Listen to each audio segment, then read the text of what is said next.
agreement. The current CBA runs through the end of the coming season, with the new one carrying through the end of the 29-30 season. Some of the tweaks: the league will move to an 84-game regular season, with the preseason shortened to a maximum of 4 games. The NHL had an 84-game season from 1992 to 1994, but since the 95-96 season, every full NHL regular season has been 82 games. Most NFL teams begin training camp in just about a week. The Jets have signed wide receiver Garrett Wilson to a 4-year, $130 million extension. 49ers wide receiver Juwan Jennings wants a new contract or a trade. It'll be the Lions and Chargers in the Hall of Fame game to open the preseason 2 weeks from Thursday. Save big when you bundle auto and home, renters, or condo with Progressive. That's the SportsGrid Sports Flash. I'm Chuck Sanders.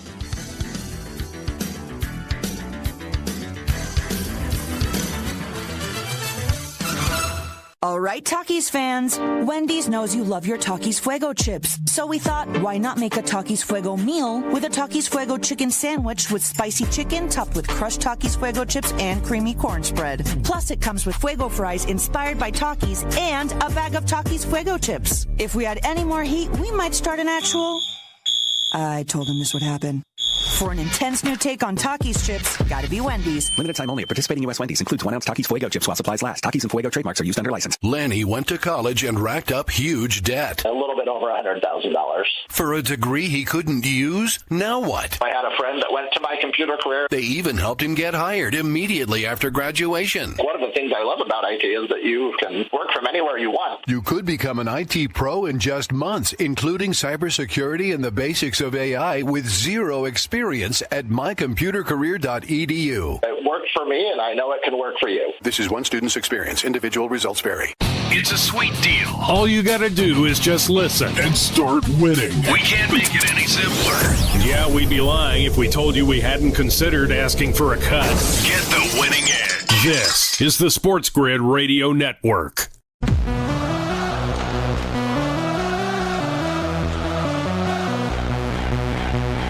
The only place in football where the offense is always on the field is on Moneyline. With the two best hosts in radio, Donnie Rightside. If anybody wasn't watching, listen, I don't know what you were doing. And Kevin Walsh. Forget act like you've been there before. On the SportsGrid Radio Network, Sirius XM Channel 159. Best hour of the day now is officially underway. It is Moneyline Radio on the SportsGrid Network, Sirius XM Channel 159. It's Kevin Walsh. It's Donnie Rightside. It's the middle of the week, Kevin. We're 2 days down. 2 more days to go in Hell Week now. How are you feeling about Hell Week right now in the sports landscape? How do you feel?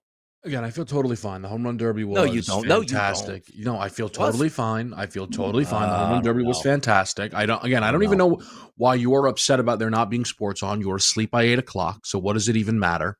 You have to kill like an hour of when typically sports would be on, so you're fine. Yeah. Home Run Derby was great. The only thing that they need to do is stop lying about how long the Home Run Derby is going to be. That's all. But no, but Donnie, what are they saying? What do you mean? What were they saying? On the description, it says 8 to 10. Okay. Yes. Oh, if it said 8 to 10:30, we might still think it's too long. But Donnie, let's just say you happen to be on the couch, you tell the missus this thing's going to be over at 10, maybe a little bit later, and then it's 10:45. Well, you know what? Now we've been misleading in a way that you don't want to be. But I thought the Home Run Derby was really fun. I thought Cal Raleigh was awesome. I thought he really cranked it up. Junior Caminero had a little bit of that breakout performance, I thought. Yeah. You talked about it, too, yesterday with O'Neal Cruz. Mm-hmm. It feels like now, Donnie, every O'Neal Cruz home run for the rest of the season will go viral. That's what we got last night. We were also getting, Coors Field-level home runs last night, which was just an incredible treat. No, it was great. You know what was great about it, too, was that, the ball was traveling right away. And, coming into the competition, I said to myself, you know what, Kevin? I think what makes the most sense is probably taking some unders here on the longest home run. Man, James Wood, third swing of the bat, bang, over for the entireness of it. And I even got somebody who tweeted me, Kevin, and they were basically saying, hey, what do you actually think about the longest home run? There's a boost on 365, I think 479 and a half at plus 150. To be honest, I leaned towards the under. That was done right away at that point. But the one handicap that I thought was actually a handicap was the exit velo of the best exit velo of a home run hit, which was O'Neal Cruz, and it played out that way. Yeah, you mentioned that, and you were like, listen, no matter, that number's going to move, but it's going to move appropriately because he's got the swing to get the job done. And again, obviously that was the case there. I don't know maybe you would know, Donnie, maybe they mentioned it on the show this morning. Did every swinger go over his longest home run prop? I don't know. It's funny you brought that up because it's hard to find like statistics on the home run derby like the next day when you're just like looking like betting stuff. Like I didn't see that. I didn't watch it all the way through because usually if I'm like dialed in, like, okay, we're on the show, like, all right, check, he got it. I didn't check that, but it feels like everybody did though, doesn't it? Like everybody hit a moonshot. I bet Buxton and Jazz, and those bets were winners. Yeah. I know that Wood and O'Neal Cruz hit, absolute, moonshots. I know Junior Caminero went over because his over-under wasn't even that high, and he was hitting balls like 470 with his eyes closed. Yeah. I do not know. So, Rooker, who were the other guys? Rooker, Olsen, and I'm missing one more. Did Jazz even hit a home run? I didn't see his appearance. Donnie, Jazz went, despite hitting 3 home runs, went over his longest home run prop of 436.5. People are probably screaming. Oh, did Cal Raleigh definitely went over his longest home run, I imagine. Right? Yes. So, again, at worst case, Donnie had 6 of 8 guys over their long home run prop. The favorite came in, like, I would imagine, I haven't seen tweets about it, but I would imagine last night wasn't a great night for the books in terms of grading the home run bets. I imagine overs didn't come in a lot in round number 1. But you know what probably did happen, which you never see? Like Cal Raleigh, Kevin, first half of the regular season, the best home run hitter in baseball. He comes into home run derby, and what do you say to yourself? Yeah, everybody's going to bet him. Did anybody bet Cal Raleigh last night to win that thing? Like, I didn't see it anywhere. Did you? You did? You had Cal Raleigh last night? Yeah, I did. And listen, no, but Donnie, let's be real honest with our people here. So the crew give out picks as well, right? So that's 3 producer picks we have coming in, and anyone who came on the show, we're getting a home run derby pick out of you. So like Coach came on, and we were getting Coach's pick. And my brothers were here yesterday, you know that, and we were talking, and they were kind of selling me on Buxton, right? But then Coach was on Buxton, one of the producers was on Buxton, and the 2 other producers were James Wood and Caminera. And it was kind of, Donnie, when the Monday night panel, you got 7 people, and 6 have already picked the favorite, and you're like, it was kind of interesting. I'm like, I don't know, what am I going to let Cal Raleigh be untouched here? And the more I thought about it, I liked Cal, so I did play Raleigh. But again, the craziness of it all, Donnie, is Cal Raleigh was nearly not even in the semifinal, with the way that they graded that whole thing. How did you feel about that, by the way? How did you feel to about be honest that? with you? Did you mind? Or it was like, Well, it went my way, right? I can't lie. It went my way. It's nonsense that they're deciding it, by a 10th of a point, right? But at the end of the I understand. It's interesting, though, because a swing off is very much like a home run derby staple kind of thing. Yeah. So it's very interesting that they would be willing to push aside with that. I will say this, and I was tweeting it out, though, too, Donnie, because it's the home run derby, and it's not like I was loaded for bear on, like, Cal Raleigh, like, I'm going to win a lot of money here. But I was laying off numbers, once we were, like, O'Neal Cruz was 18-1 after the Cal Raleigh round. I was like, all right, I'm going to put a couple dollars on O'Neal Cruz just in case. Caminero was 3-1 after the Cal Raleigh round. I'm like, I'm putting a little bit on Junior Caminero. I'm not going to sit here and unfortunately had a tough night in the Derby. Let's just lock in some money. I probably won $100, whatever it may be. So it all worked out. It worked out nicely. The telecast itself. Because I heard people complain. Now, I'm going to be honest. I didn't watch it start to finish, but tuned in, was watching the festivities, and was like, all right, I went right to the StatCast. I think it was on ESPN2 because I didn't like the split screen. Because when I watch Home Run Derby, Kevin, you know what I say to myself?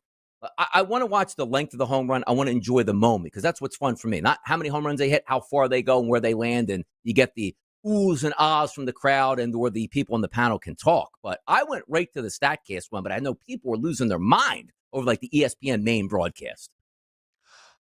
Man, I don't know. I sometimes broadcasts don't bother me as much as everyone, Donnie. I just felt like guys were hitting bombs and it was a good time. I don't know. I wasn't. They were upset about the camera work, or they were upset about the commentators. No, the camera work, the split screen where you couldn't it was. I don't know. It was real. Couldn't tell if it was a home run or hit a home run, or I didn't see it, and then the guy swinging on one side of the screen. Just that type of thing. Yeah. No, I'll be honest. Because I have to drive home, after the show, so I missed. I think maybe the first 30 minutes was rough. if I'm not mistaken. Maybe it took him a little bit to get. But also, maybe they got it back together because I wasn't paying attention late. Like I didn't know who won it until I woke up in the morning. So I didn't stay all the way through. Yeah, but it might be a situation where it took him a little bit to figure it out. Also, it's not easy though, right? By the time the ball lands, right? The guy's already swinging for the next pitch because it's a timed thing. It's a it's the same way like a 3-point shootout, right? You just got to keep going. So, but I think one of the key things with that home run derby, why I really enjoyed it, not just because, listen, obviously you enjoy things more if your bets do all right. Yeah, sure. But you want to watch guys hit moonshots. Like the Josh Hamilton video was going around. Yes. You always bring up the Josh Hamilton, greatest home run derby. One of the greatest ones. Yep. And absolutely last lit night, Yankee Stadium on fire. Yes. Kevin. Lit it on fire. Yeah. Last night, again, it wasn't Josh Hamilton 90, but they were crushing baseballs, man. They were absolutely crushing these things. 90 degrees, wind blowing out, just launch pad city, man. That's what you like. No, I was impressed. Right when I saw James Wood hit that one, I'm like, oh my goodness. My favorite batter was going to be O'Neal Cruz because I thought he would be the one that might be able to uncork the deepest one. Boom! Bombs away. And now we have, Kevin, the All-Star game tonight. We'll get more All-Star game talk next year. We'll get more home run derby recap next. It's Moneyline, baby. Getting you through the week in style. We'll be right back.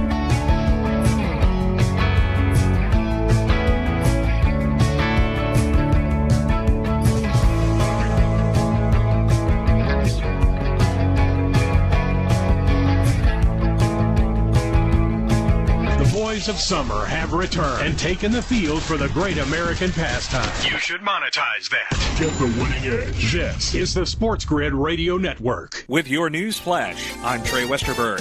This update brought to you by Linzess. On Monday, President Trump threatened Russia with steep tariffs and announced a rejuvenated pipeline for American weapons to reach Ukraine. Trump said he would implement severe tariffs unless a peace deal is reached within the next 50 days. He provided few details on how they would be implemented, but he described them as secondary tariffs, meaning that they would target Russia's trading partners in an effort to isolate Moscow in the global economy. The Supreme Court is allowing President Donald Trump to put his plan to dismantle the Education Department back on track and go through with laying off nearly 1,400 employees. With the 3 liberal justices in dissent, the court Monday paused an order from a U.S. district judge in Boston who issued a preliminary injunction reversing the layoffs and calling into question the broader plan. The high court action enables the administration to resume work on winding down the department, one of Trump's biggest campaign promises. I'm Trey Westerberg with your news flash.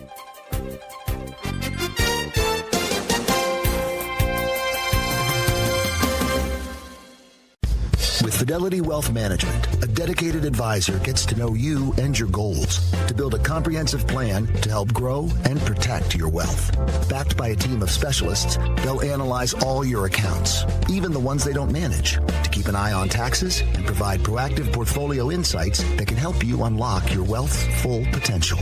Learn more at fidelity.com/wealth. Investment minimums apply. Fidelity Brokerage Services, LLC. Member NYSE SIPC. Drivers who switch and save with Progressive could save hundreds. With that kind of money, you could go big time and skip the regular line at the airport and pay for speedy security. Imagine not having to quickly unpack and pack at the place you already came packed to. And wearing your shoes the whole time you're there? You can't put a price on that kind of luxury. Well, actually you can, and you paid for it. Switch to Progressive and you could save big time for speedy security. Progressive Casualty Insurance Company and affiliates, not available in all states. Potential savings will vary. Luck is a word losers use. If you think winning is only a matter of chance, you must be new here. We give you sports gaming strategies and information that changes outcomes others flip a coin over. This is the SportsGrid Radio Network. All in all, I think it was a successful home run derby. Yeah. You won a lot of home runs, you got it. Cal Raleigh, and I do want to say this, and it's not even with a grain of salt being sarcastic. Thank you, Cal Raleigh, for it, because the top 5 home run hitters in Major League Baseball, he was number 1, and he showed up, and he showed out. And I have a lot of respect for that. It's like the dunk competition. Hey, I'm the best dunker in the NBA. Well, why aren't you doing it? I want rest and relaxation. Because I told Ben this morning, I said, the biggest cop-out in sports is I want to rest like the dunk competition. Oh, so you don't want to dunk 4 times when you dunk every single night, you dunk in practice, and you put on a show for the people before the game. You just don't want to do it there. Oh, the home run derby will mess up my swing. Oh, Cal Raleigh hits home runs every night. It hasn't messed up his swing yet. Hit more last night. So shout out Cal Raleigh for coming through for the people, Kevin. How about that? Like, I got a lot of respect for that. I do. And it's like you say, oh, Donnie's messing around. No, I'm not. Like, I love the fact that he was out there competing in that, Kevin. I do. I think you are 100% correct. Yeah. I thought that Cal Raleigh added a completely different level because they were able to talk about, this guy is very likely going to pass Ken Griffey for the most home runs in a single season by a Seattle Mariner. Yep. Ken Griffey, for all of his legendary career, Donnie, you could almost argue the most iconic thing Ken Griffey ever did was, hitting the home run derby. Mm-hmm. So Cal Raleigh now, gives you this all-time great power season. Like Cal Raleigh, Donnie, in terms of odds, right? He's gonna, he wins the home run derby. Yep. Odds of him having the most home runs ever in a single season by a catcher, favorite. Most, runs in a single season by a Seattle Mariner, favorite. Yep. Maybe, depending on where Judge lands, like the single season American League record, it's on the board. You're talking about, and I just think, like, this is what I was saying to you yesterday. Mm-hmm. I don't think that, you're going to clip Aaron Judge in this MVP race, but you're going to hear Cal Raleigh, man, best home run season we've ever seen, even won the home run derby. It's going to get thrown out there. And I thought he absolutely added to it, and I couldn't agree more. Like I said, I don't crush Judge, Stanton, different guys because they've done it before. And to me, like, these guys are not going to be in it for 20 years. So that's just where I land on it. But for Cal Raleigh, Donnie, who's never had the opportunity for this stage before, like, he should be in it. He was in it. And he was the star of the show. Exactly. Now, also understand this. I think this needs to happen in baseball, Kevin. Like the MVP award in the American League, Judge minus 600, Cal Raleigh plus 360, sort of lowering it. And I have no idea how Judge got as high as 20,000. Didn't make sense to me at that point. Now it's already down to minus 600. Not necessarily anything that Aaron Judge has done. Cal Raleigh obviously having a good series or season itself. Kevin, we need to can we have this happen? Like, can the Yankees reach out to the Mariners? Like, you know what? What's going to take to get Cal Raleigh in this team? I need Judge and Raleigh, same ballparks, Kevin, same pitchers, toe-to-toe the rest of the year to become the MVP. Like Soto, Judge, like, all right, well, they're going to face the same type of talent, the same atmosphere. Like, hey, it's unfair that Judge hits in Yankee Stadium and this guy T-Mobile. Like, you can actually rectify that. Like, if Cal Raleigh winds up in New York City, you got maybe the best, most even, like, honest approach you can have towards an MVP the rest of the way. No excuses. No. You missed it. No, you missed it, Donnie. Your scenario plays out.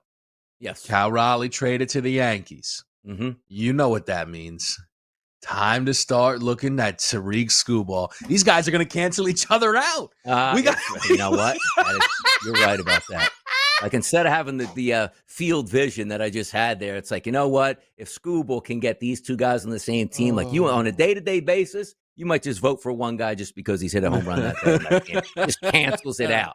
But it is going to be a fun market there, certainly in the American League. But I do want to take a look at, and we'll start the transition to the All-Star game tonight. Not a big fan of the All-Star game, but there's not much to watch. But I do think it's the truest form of the All-Star events in all of the sports. Now, basketball could easily take the cake, but they don't feel like playing hard. In baseball, you have to play hard. Like, Skeens isn't going to come up in the first inning. Like, wait a second. Guy touches 97 every first inning. Like, why is he throwing 66 right now? That's the NBA version of what they would do. Oh, let's have fun and lob one and get a good laugh as, Aaron Judge or let's just Shohei Ohtani hits a home run 400 feet. That was a lot of fun to watch, like an alley-oop with no defense in the NBA All-Star game. But understand this, like, heading into it, I do think we have some juice, but I look at that American League lineup, Kevin, like All-Star game. It don't feel All-Star-ish to me, to be honest, the starting lineup. Not when you put it side by side with that NL lineup. That NL lineup looks like it's got all the good players. And that's kind of why, Donnie, I think the All-Star races feel a little different. It feels like it's just two players, right? Mm-hmm. Yeah. And again, with respect to Cal Raleigh, he's not been doing this on a consistent basis. Bobby Witt's not even a starter. So the whole thing is a little, thrown off, it feels like. But I would ask you this, and I don't know if you have him in front of you or how much you've looked at him. Don't you feel that there is a gap, though, with the American League pitching staff looking better than the National League pitching staff? It's interesting because I always I look at the starting lineups themselves, not the pitching staffs, because I just figure whatever pitchers are in there, they're upper tier on both sides, right? So it's this staff looks better, but you don't really know how it's going to turn out. But the one thing I do know is those guys are going to be throwing gas right away. And you can't really get ready for it as a batter. Like sometimes you come into the game, Kevin, like, okay, starting pitcher, let me see what Scuba's throwing. All right, good. I know I'm going to have 3 or 4 bats against the guy maybe. And then I do know the closer a little bit. But you watch a little film on that. You come into an all-star game. Who are you watching film on? You have no idea out of like 15 pitchers who you are actually going to face. And no matter one of those 15 pitchers, Kevin, is going to have lights out stuff as it goes up against you. So if we look at both of these lineups and both of these teams, like I know the American League always wins, but you can't do that. It's like I use the equivalent of roulette. Hey, 16 straight blacks came up. Reds do. No, the odds are still in the next roll. 50-50. It still could go both ways. It's not 99-1 because it's hit 15 straight times. So I say to myself, I don't want to handicap and say, well, the American League always wins. But then I look at the National League roster, like, man, it actually is better. Let me just go that route. Like, it's always a pick-em in the All-Star game. Yeah, I think that's fair. It's a struggle. The total's also a little weird to me because it's very clear like they can't make it 6.5. But man, Correct. like last year, Donnie, it flew over by getting to 8. Like it's one of those really interesting spots total wise. I may end up spraying the board a little bit in terms of All-Star game MVP. And then I might get involved with some of the pitcher props that are out there, though. Like there's some Screwball Skeens numbers. Yeah, there's a heavy juiced wager that I actually do like. We'll talk about it next, but that 7 is hanging there. Like everybody wants the under. It's like, wait a second, 3-3, man. I got at least a push. I can't get 3 runs. We'll be right back. It's Moneyline.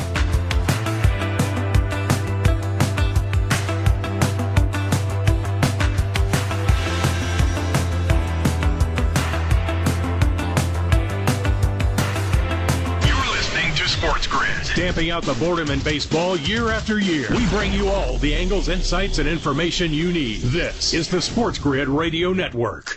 The SportsGrid Radio Network presents This Date in Sports History. 1912, American athlete Jim Thorpe wins the decathlon gold medal at the Stockholm Olympics. The award was stripped in 1913 because Thorpe played pro baseball, but the medal was reinstated in 1983. The Associated Press ranked him as the greatest athlete in the first 50 years of the 20th century. Thorpe was inducted in the Pro Football Hall of Fame in 1963. For SportsGrid Radio, I'm Mike DeMurgis. The Technology Minute with George Capalbo. New research at the University of Bern, Switzerland suggests artificial intelligence superior to humans at suggesting appropriate behavior in emotionally charged situations. I suggest you put down the duck. Unemotional, non-human AI trained on psychological research dispassionately diagnoses emotionally charged situations in real time, assessing and diffusing the chance of a dangerous outcome. You might be calmer if your wife stopped tickling you. One step closer to AI with actual emotional intelligence. Next time, let go of the bowling ball. Follow me at Capalbo on X and stay tuned to the Technology Minute for more cool stuff like this. Moneyline. I do have questions as well. Do I think he could be a good quarterback? Yes. Am I betting money for him to win the division? No, I'm not. Sometimes you just have to prove it to me, and that's where McCarthy's in the case for me. Last year, the NFC North was dominant, right? Heading into the playoffs. Could this now be a regression? They're more like the NFC South than they are the North of last year? Catch Moneyline with Donnie Rightside and Kevin Walsh. Weekdays, 11 a.m. Eastern, 8 Pacific on the SportsGrid Radio Network. Have you noticed how hard it is these days to find something to believe? Nonsense is everywhere. But at SportsGrid, we put our mouth where your money is. Because if we're ever wrong, you wouldn't win. Get it? This is the SportsGrid Radio Network. Right back at it here. Moneyline, getting us through the week. The hot topics have been pretty good this week. There's another uniform release, Kevin, which we're going to get to in just a few moments. But I'm sort of saving things up. Like we have the list and the quarterbacks, but I think there's enough hot topics there to have fun with and keep it in like Major League Baseball. So looking at like the ways to bet the All-Star game, I'm not a big bettor. Like I told you yesterday, hey, take a flyer on Rooker. Donnie, do you really like Rooker? Not necessarily, but I like the price point because I don't think Cal Raleigh's going to win. Well, it just so happened like a tenth of an inch put, on the path to victory for Cal Raleigh and cost Rooker a chance to advance. And he was upset about that, saying, He only had 38 baseballs in his bin, should have had 40. That could have been the difference. And rightfully so. He was angry because, like, hey, I came here to compete, and I sort of got cheated a little bit at this point, but that's neither here nor there.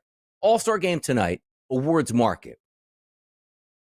It's comfortably saying, Kevin, the toughest handicap, like almost like in sports, is the MVP market in the All-Star game, because you said, well, Donnie, the MVP in the NBA is hard. Technically it is, but there's really 4 to 5 guys you center in on. I don't know how you do it in Major League Baseball, other than my game plan would be this, Kevin. You know the starter's going to get at least 2 at-bats. You know you need a home run probably to win this. What I look at it is by saying, late in the game, there is going to be a guy that's going to be pinch hit for in a 2-2 game. That if he hits a home run, if it's Jazz Chisholm at 50-1, or Brent Rooker, again, just using 2 guys at 80-1, like those are the guys I would sprinkle it around with, because it's easy to go Ohtani. And yes, look, if somebody hits a home run, they're right in that mix. Win or lose the game, it feels like they're in the mix. That's what you're gunning for. But I feel like I want to take the super long shot batters that will be in the game in the 7th, 8th, and 9th or extra innings that can actually get that plate appearance. That's like, all right, 2nd and 3rd, 1 out, single up the middle, Kevin, 2 RBI, 3-2 final, winning base hit was this guy, even over a starter that hit a home run early for like a 1-0 lead. Yeah, the problem with the All-Star Game MVP is that it doesn't favor the stars of the game, right? It has in recent history been going to guys coming off of the bench. Now, I would say sometimes, Donnie, we see trends like this bubble to the surface a little too much, right? Yeah. And I feel as if we're hearing a lot about Randy Arozarena, for example, right? Those are the kind of things like, you know, it's just, it's a lot, right? Stephen Kwan, you know, it's like I'm hearing as a sharp pick. Like, Donnie, you're like, who was on Cal Raleigh? Like, Donnie, who's giving out Ohtani to win All-Star Game MVP? You know what I'm saying? Like, we're not seeing that. Yeah.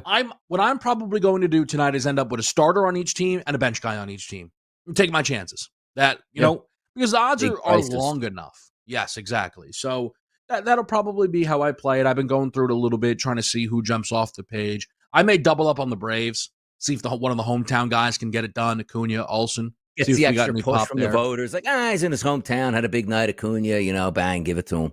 Maybe that splits the tie a little bit there. Now, you said that there was a heavy juiced wager that you really liked. Yes. This morning, like I was going over some numbers. Like, I actually really like the Nerfy, Kevin, in the first inning, minus 180. I really do. Because you get, 6 unbelievable 180 talent. Yeah. It's unbelievable talented pitchers, right? And it's like you say to yourself, like, hitters. Somebody's going to get a base hit in the first inning. Because the 6 up, 6 down is like plus 300, plus 400. That's not happening. I really don't think that's happening. Hitters are going to be swinging. Pitchers are going to be pitching. Somebody's going to make contact. Somebody's going to get on base. Somebody might get to second base. Somebody might score a run. But I'm not betting on that. I'm betting on nobody's going to score a run, where these pitchers, Kevin, the best in the business, understand they're on display for 1 inning and maybe 10 total pitches. That means an extra mile or 2 miles per hour on their fastball, breaking pitch, whatever. But they don't have to say, I got to make this last for 6 innings. I know I'm the best pitcher. I think I'm the best pitcher in this league. Watch me blow these guys away, which I love it. Like, I really like the Nerfy heavily juiced in the first inning. It is heavily juiced. I'll tell you that. I'll tell you one thing. I think that just looking around a little bit, which is nice to see, at least on the DK options. I don't know. Let me check FanDuel. It seems like they're finally giving you like real odds. Remember, like, we were getting guys to hit home run at like 3-1, and I was like, "What?" And they're like, "Yeah, but it's Aaron Judge." It's like, I'm not saying 560 on Judge is amazing, but I think he's going to get 2 at bats. Just usually the guys at the top of the order. That's about right. That's about right. You know. So all right. By the way, nice to see at least. After the break, since we're coming up against it, I'm going to ask you what the better bet is tonight at a certain price point. And it deals with home runs. It really does. Ben and I were talking about it today. Like, which way would you approach this bet? So get ready for that in the All-Star break. More hot topics certainly on the way. The creamsicles for the Buccaneers. Oh, yeah, it's almost football.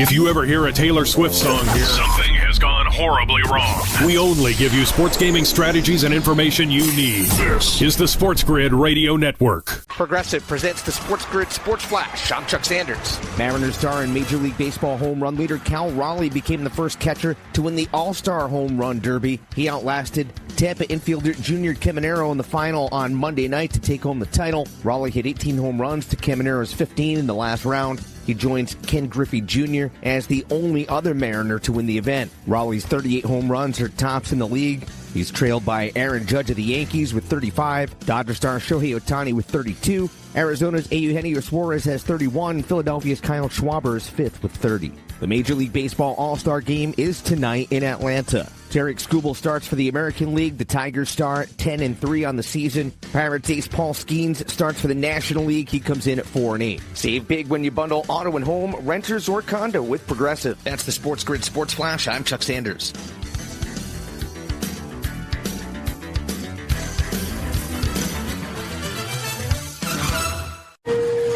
More fiber and laxatives, eh? Who are you? I'm future you. Future me? Constipation with belly pain still coming back? Our doctor figured it out. It's irritable bowel syndrome with constipation, or IBS-C, and Linzess could help you get ahead of it. Linzess linaclotide is a prescription medicine that treats IBS-C in adults. It's not a laxative. It's a once-daily pill that helps you get ahead of your symptoms. It's proven to help you have more frequent and complete bowel movements and helps relieve overall abdominal symptoms, belly pain, discomfort, and bloating. These symptoms were studied in combination, not individually. Do not give Linzess to children less than 2. It may harm them. Do not take Linzess if you have a bowel blockage. Get immediate help if you develop unusual or severe stomach pain, especially with bloody or black stools. The most common side effect is diarrhea, sometimes severe. If it's severe, stop taking Linzess and call your doctor right away. Other side effects include gas, stomach area pain, and swelling. Talk to your doctor and say yes to Linzess.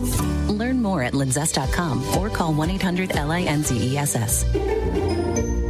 Let's keep it real. Baseball can be boring. That's where SportsGrid comes in. Nothing livens up those 9 innings like sports gaming. You might experience something you've never felt in a baseball game, a quickened pulse. This is the SportsGrid Radio Network. Right back at it, people. By the way, I'm teasing before the break here because it is the All-Star Game tonight. We're going to bet on it. By the way, shout out to Chatbox, having a lot of fun. Francisco and Aaron going back and forth. George popped in here as well. If you want to get live on Restream with us, SportsGrid On Demand on YouTube, jump in the chat box, say hello. Any hot topics got, any bets you got, we like it. How would you approach this, Kevin, tonight? Ready? Because we know it's the All-Star Game. And I remember, yes, in the past, like these home run numbers are based on Aaron Judge going up against like Nick Martinez, as I like to say, not the best pitchers in the world with one at bat. So as we broker that down, typically the starters of the All-Star Game are going to get at least 2 at bats, right? So which way would you rather play this? And we'll just use Aaron Judge as an indicator. Okay. Aaron Judge hits a home run in his first plate appearance, 11-1. Aaron Judge hits a home run tonight, plus 560. Which way would you bet that? I would take the 560. Yes, me too. Because I would go crazy if he doesn't hit it in the first at-bat, and then you're like, all right, well, I'll just click home run this at-bat. And then, like, it's not popping up.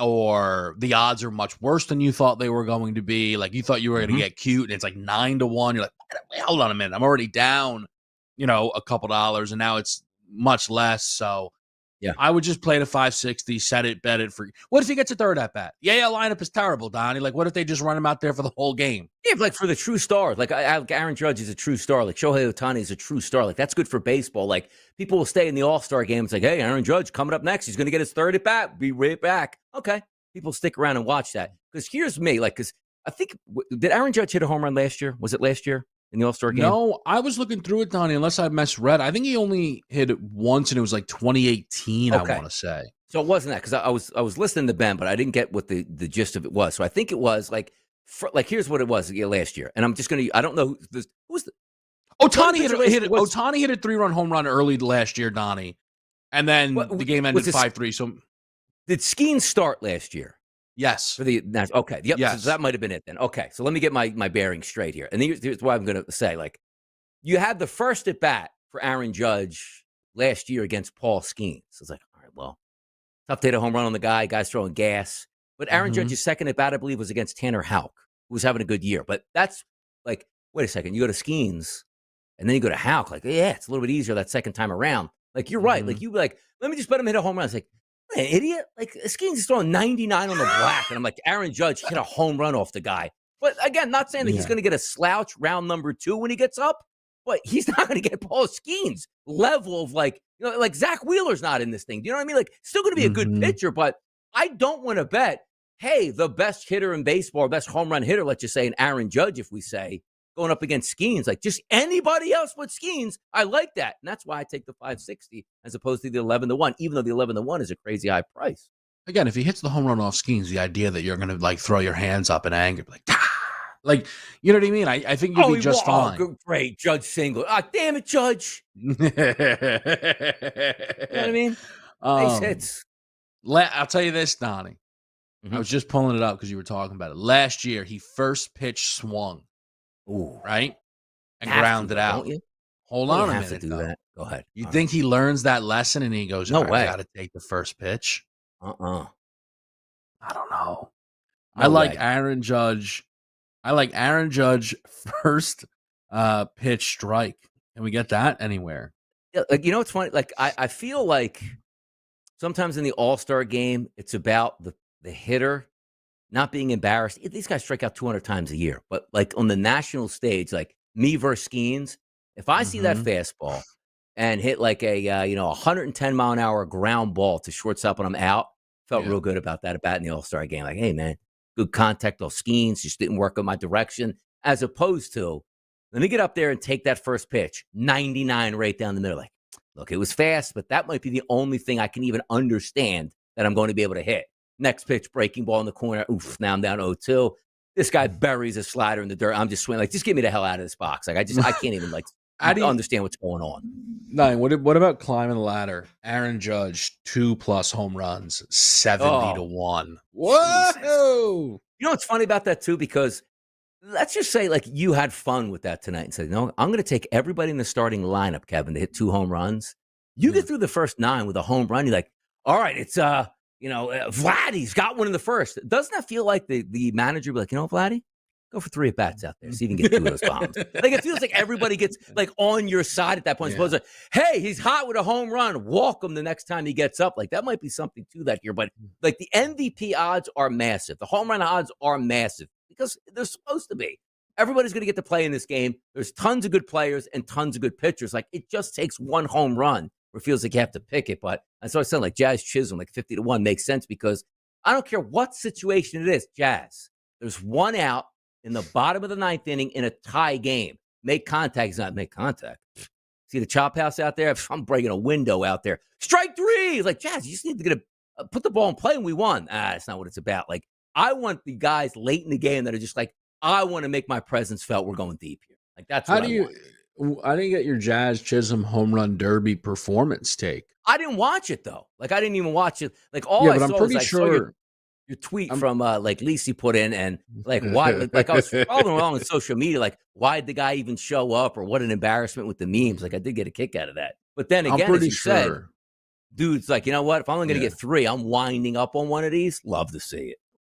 But I'm pretty sure that Jazz also like was quotedly and like, yeah, I ain't gonna mess up my swing for this thing. It's like, hey, Jazz, it's your swing.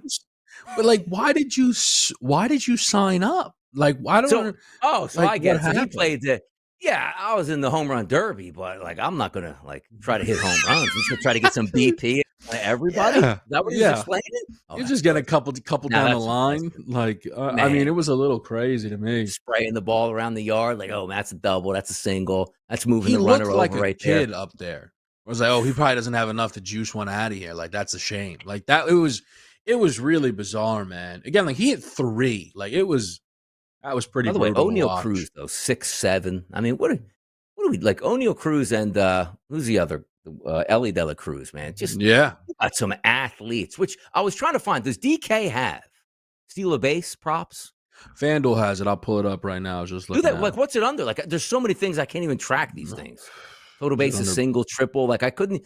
Oh, there it is. The recorded stolen base. There it is. Yep. Wow. You're all about it. Now hold on.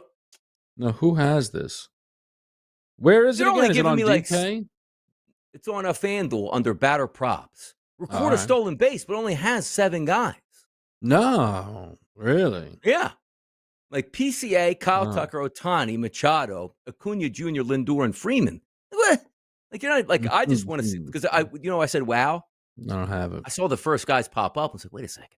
Like Pete Crow's plus 520. I got that. Freddie Freeman's 14-1. Like, you're telling me O'Neal Cruz is 20-1 to get a stolen base? Like, that's the thing. Because Kevin, he walks, he grounds out, which is a fielder's choice where he gets on first base. That guy's taking a lead all midway to second base. I would love to see if we can have that bet. But maybe it's I don't know. Yeah, Ellie, I feel like we were betting Ellie last year, and he just like didn't go or something like that, which was like driving me crazy. Yeah, but we'll get involved a little bit. Like I said, how do you feel, Donnie? Skeen Schoolball to combine for 4 strikeouts plus like 260. Normally, I would say yes, and they're amped up. But as I just told you, like I just feel like sometimes where you're going against a dominant pitcher, like your mindset changes to, let me see the first thing I can hit and just try to jump this guy, which probably ends up in an out automatically, as opposed to, let me work this count where it's 2-2. It's like, no, now you're getting struck out. Like, I don't even think we get to like 5, like, let's just say 4 pitches per batter, because the hitters aren't looking to work the count. The pitchers are looking to get you the hell out of there. Like, but Paul Skeen's might pitch 2 innings. Set him up. Really? Like, I don't know. I'm basing that off what the Pirates are doing. Exactly. Yeah. Give him 2 innings. Give him 6 innings. The most meaningful innings. Yeah, the Pirates are like, can you pitch him? Can you let him go complete game, please? Exactly. And if he goes out after 5, can you bring him in to close the game as well? Like, it just needs work out there, like a win. We'll be right back.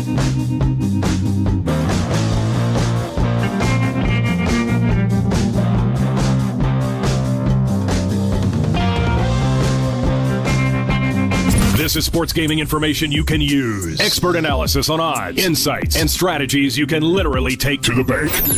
This is the SportsGrid Radio Network. Progressive presents the SportsGrid Sports Flash. I'm Chuck Sanders. Baseball's Tampa Bay Rays are for sale. Stu Sternberg has put the team on the market for $1.7 billion. There's reportedly an agreement in principle for Florida-based developer Patrick Zalupski to buy the team. The deal could be closed as early as September and will keep the team in the area. The team playing this season at the spring training home of the Yankees, Steinbrenner Field, as their current home, Tropicana Field, is repaired. The facility needs a new roof after a hurricane last year. A deal to build a new ballpark in St. Petersburg was recently scuttled. The new ownership has a strong preference to build a new stadium in Tampa. With training camp a little more than a week away, 49ers wide receiver Jawan Jennings says he wants a new contract or a trade. It's a similar situation to last summer with the 49ers and Brandon Ayuk. Save big when you bundle auto and home, renters, or condo with Progressive. That's the SportsGrid Sports Flash. I'm Chuck Sanders.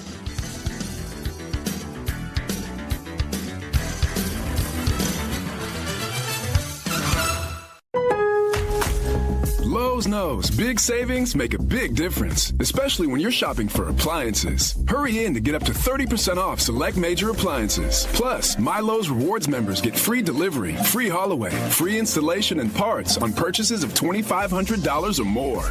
Lowe's, we help, you save. Valid through 7/30. Selection varies by location. While supplies last. Price, delivery time, and vehicle availability may vary based on order size and location. Exclusions apply. See Lowe's.com/delivery for more details.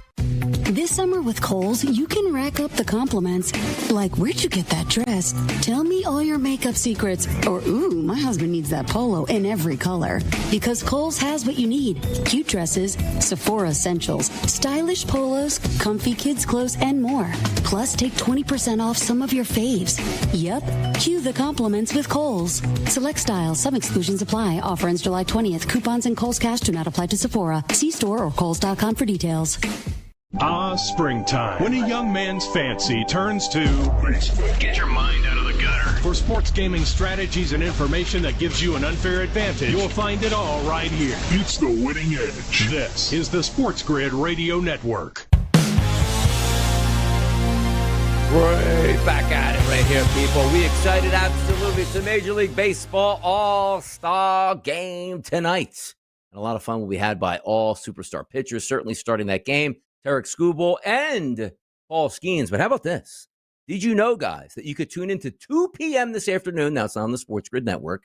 Maybe the boys will be going over it by the time we get to coast right here with Carver and the boys and Scotty Farrell. Because why? It's a red carpet at 2 o'clock. Walk down the red carpet. You got the girlfriend, you got the wife, maybe a couple kids. You rock out a nice fashionable outfit. You're going to see Paul Skeens, maybe Livy Dunn out there. This is the World Series for Livy Dunn on the red carpet here at the All-Star game.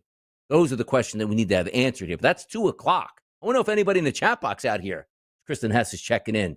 Anybody going to be out here and watch the red carpet at 2 p.m. for Major League Baseball? I'm hearing Livy Dunn might do a floor exercise out there, Kevin, dressed in her LSU leotard. Yeah.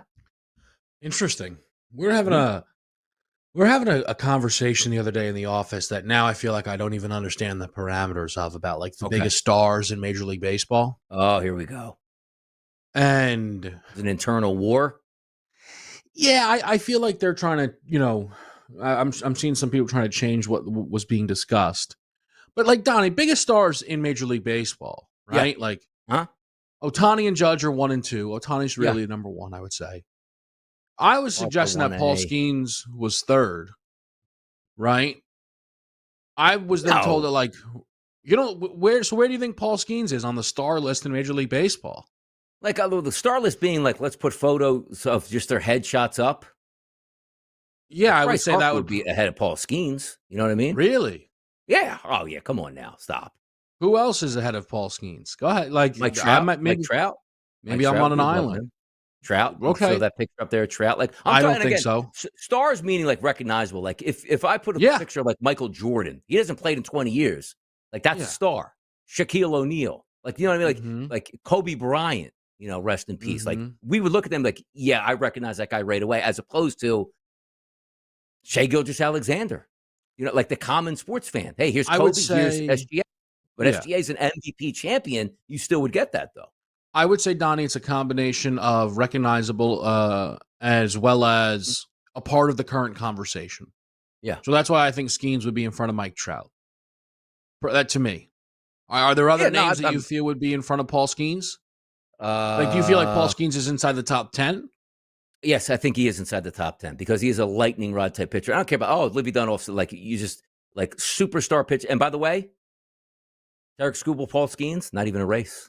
Like you might say Skubal's a better pitcher, not even a race on superstar. It's just Skeens with the level of excitement coming out of LSU to Pittsburgh, what he did coming right off the bat and sort of being a national profile already with his girlfriend, which again, that's all part of being a superstar, recognizability and performance on the field, where yes, Skeens is way up there. But I do still think in the all-star, because I got into this too, like, hey, all-stars. Like, why don't we just have Harper there and Trout there and Juan Soto there? Like, if it's just supposed to be like the stars of the game for the all-star game and why it is. But Skeens is up there. But I do think other guys, just because the newness of Skeens, where you might see a headshot. Like my wife, again, we're Phillies fans there.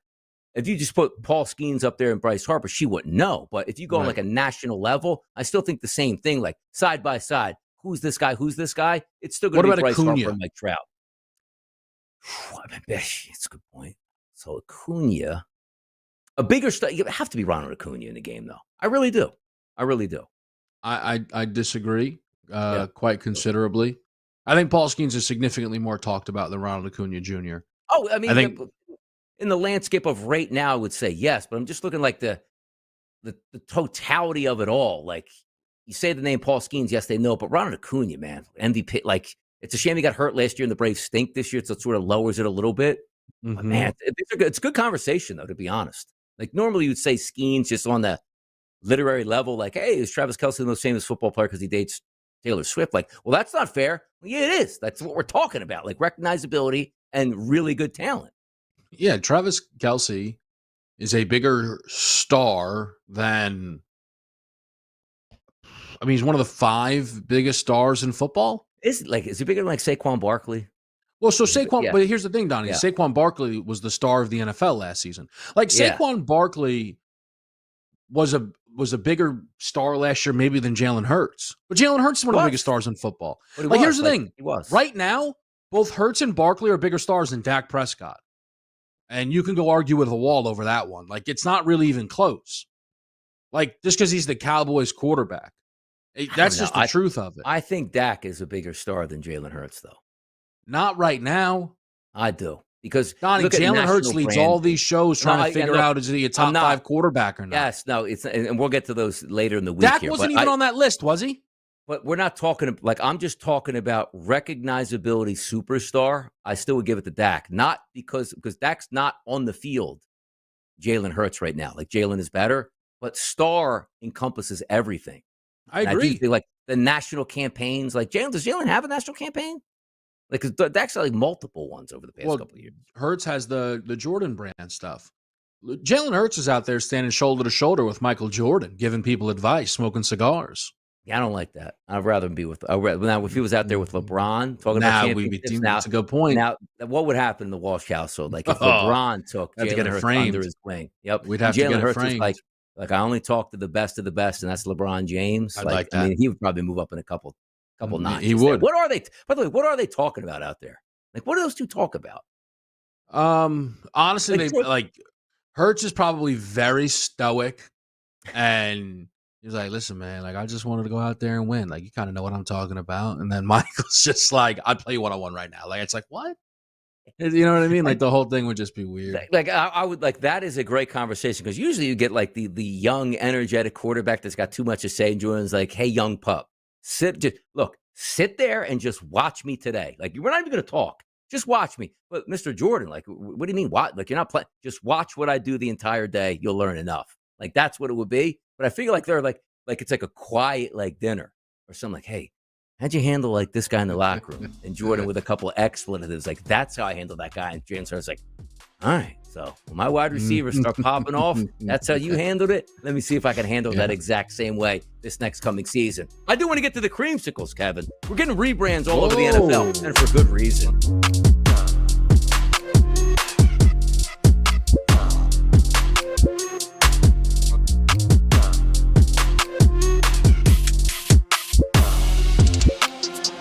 Care what your high school girlfriend told you, you are a winner. Or at least you will be if you keep it here. This is the SportsGrid Radio Network. The new SportsGrid app is now available on iOS and the App Store. Experience the ultimate sports betting companion that provides personalized content from your favorite hosts. In-depth matchup previews, game and prop picks, live odds, stats, scores, and more. All in one place. And of course, on the SportsGrid app, you can tune into our live television and radio coverage anytime. On the go, wherever you are. Download the SportsGrid app on the iOS App Store now. It's smarter to be on SportsGrid. For anyone who's worried about back taxes, has not filed tax returns, and doesn't know what to do next, stop and listen. Not filing your taxes can have severe consequences, especially in this political climate. Now that COVID is over, the IRS is getting aggressive, massively increasing enforcement and collection efforts. With politicians making all sorts of promises, especially when it comes to taxes, hiding and not dealing with your taxes will cause you harsh legal and financial ramifications. But right now, the IRS offers forgiveness and writes off a massive amount of tax debt. The Tax Doctor offers a free service that helps people get out of IRS collections and back in good standing with the government. Don't hide or bury your head in the sand. Take advantage of our free service. Call now to learn more. 800-816-4492. 800-816-4492. 800-816-4492. That's 800-816-4492. The early line. We'll start with Atlanta because that's where the All-Star game is this week inside Truist Park. They have been the most disappointing team in a large way this year. Second best place to win a World Series before this year got started, only behind LA. And now that number 120-1. It's the early line with Ben Stevens and Donnie Rightside. Weekdays, 8 a.m. Eastern, 5 Pacific on the SportsGrid Radio Network. You're listening to SportsGrid, doing our part to spread the winning edge nationwide. Terrestrial, internet, TV, satellite, and our mobile app. Face it, you're one of us. One of us. This is the SportsGrid Radio Network.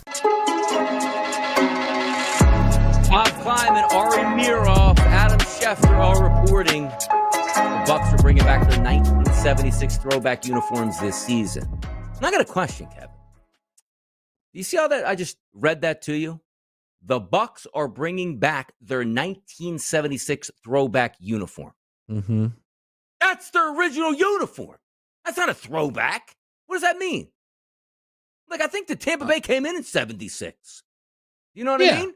So how does that read that? They're bringing back their throwback. Like, though, that it should say they're getting rid of their stupid uniforms and going back to their real ones. That's how that tweet should actually read then. But they're throwbacks because it's a throwback to the old uniform, and they're also not going to be the uniform the whole season. That's broken. That's broken right there. And by the way, the creamsicle uniform, one of the best uniforms in sports. Yeah. Why is that not their full-time uniform? So, like, somebody, again, I get in these fights with myself on the air and yell and scream. You look at that uniform, Kevin, as a Bucks fan, and you go, that is unbelievable. And they go, giving it to you 2 to 3 times a year. Meanwhile, your current uniforms are nowhere near as glorious as that uniform, Kevin. Help me, or you, help me, help you, help me. Somebody help me.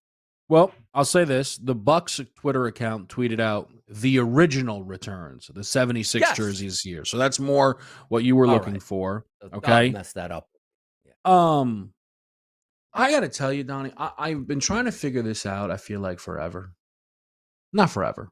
But how is it that, like, most sports franchises are currently not wearing their best uniform? I don't know. Is it just a nostalgia thing? Is it possible that, like, Donnie, is it possible that in 25 years, right, of a 16-year-old is going to be like, man, if we don't get those midnight greens on our boys, I am going to be hot. Like, where are the midnight greens? Bring them back. Is that possible? I don't. But here's the thing where leagues get themselves in trouble, and teams, I should say. If you look at the Yankees, Kevin, you don't have a lot of respect for them. Tradition. Where's the Yankees throwbacks? Oh, that's right. 100+ years they've worn the same uniform. That's what they do. Yeah. You know what I mean? Like, the Yankees didn't go to some crazy cosmic uniform for 15 years and then go back. But you know why?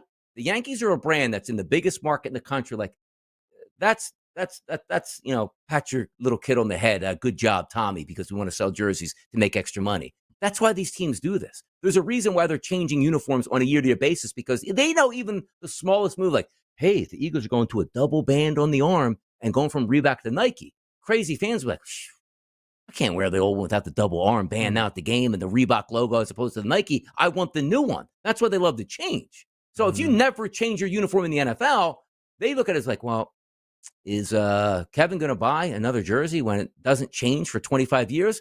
Do the Yankees ever have that problem? People got to get 10 Yankee jerseys. They're all the same. So home and away, that's what you buy. But in the NFL, you're right. Like, is there going to be a tipping point? Like, oh, man, I yearn for the days of the midnight green. I don't know, because I just look at the better uniform. And I don't know why the Patriots wear their current uniforms when the throwback is outrageously cool. Yeah. And the powder blues out there in Los Angeles for the Chargers. And the Eagles, Kelly Green. Like, the fans get so excited for that uniform. It's like, well, why aren't they just all the time there? I don't get it. I don't know, Donnie. It's, again, like I said, and it's not just an NFL thing, right? Like blame the Orlando Magic, right? Tried to figure that whole thing out. Yeah, but can I say something, Donnie, with that? Like, you say, like blame LeBron James. There are some, like, pictures of LeBron, like the first stint LeBron jerseys. Those are not nice jerseys, and I find myself being nostalgic over them. I mean, like, just a little bit of something to it. Yeah, like Cleveland. Yeah, like just the maroon and gold. Like, I don't know. Maybe it felt like it was Iona. I don't know. It was like. So sometimes that's why I wonder. But then you see them, like, there's a brightness to them. Like, it's so fun. Like, it feels like in today's day and age they want a bright jersey, but they, like, then you get the Kelly Greens, Donnie, side by side. Also, Tampa Bay and Philadelphia really should just handshake it and be like, look, man, Kelly Green versus, creamsicles. Yes. Like, let's just make this thing happen here. Just pop right off the screen. Because, like, the Commanders / we're going back to the Redskin uniform, it is such a beautiful uniform where their fans go, salvation. Like, we're back. And that's the way it should be for every fan base. I hate Washington. Love that uniform, though. Just we need to have, like, at least half the season where everybody plays in their original uniform, not those stupid bumblebee-looking uniforms for the Steelers, which were god-awful at that point. JP behind the wheels of steel, Kevin and Donnie. Be back tomorrow on a Wednesday.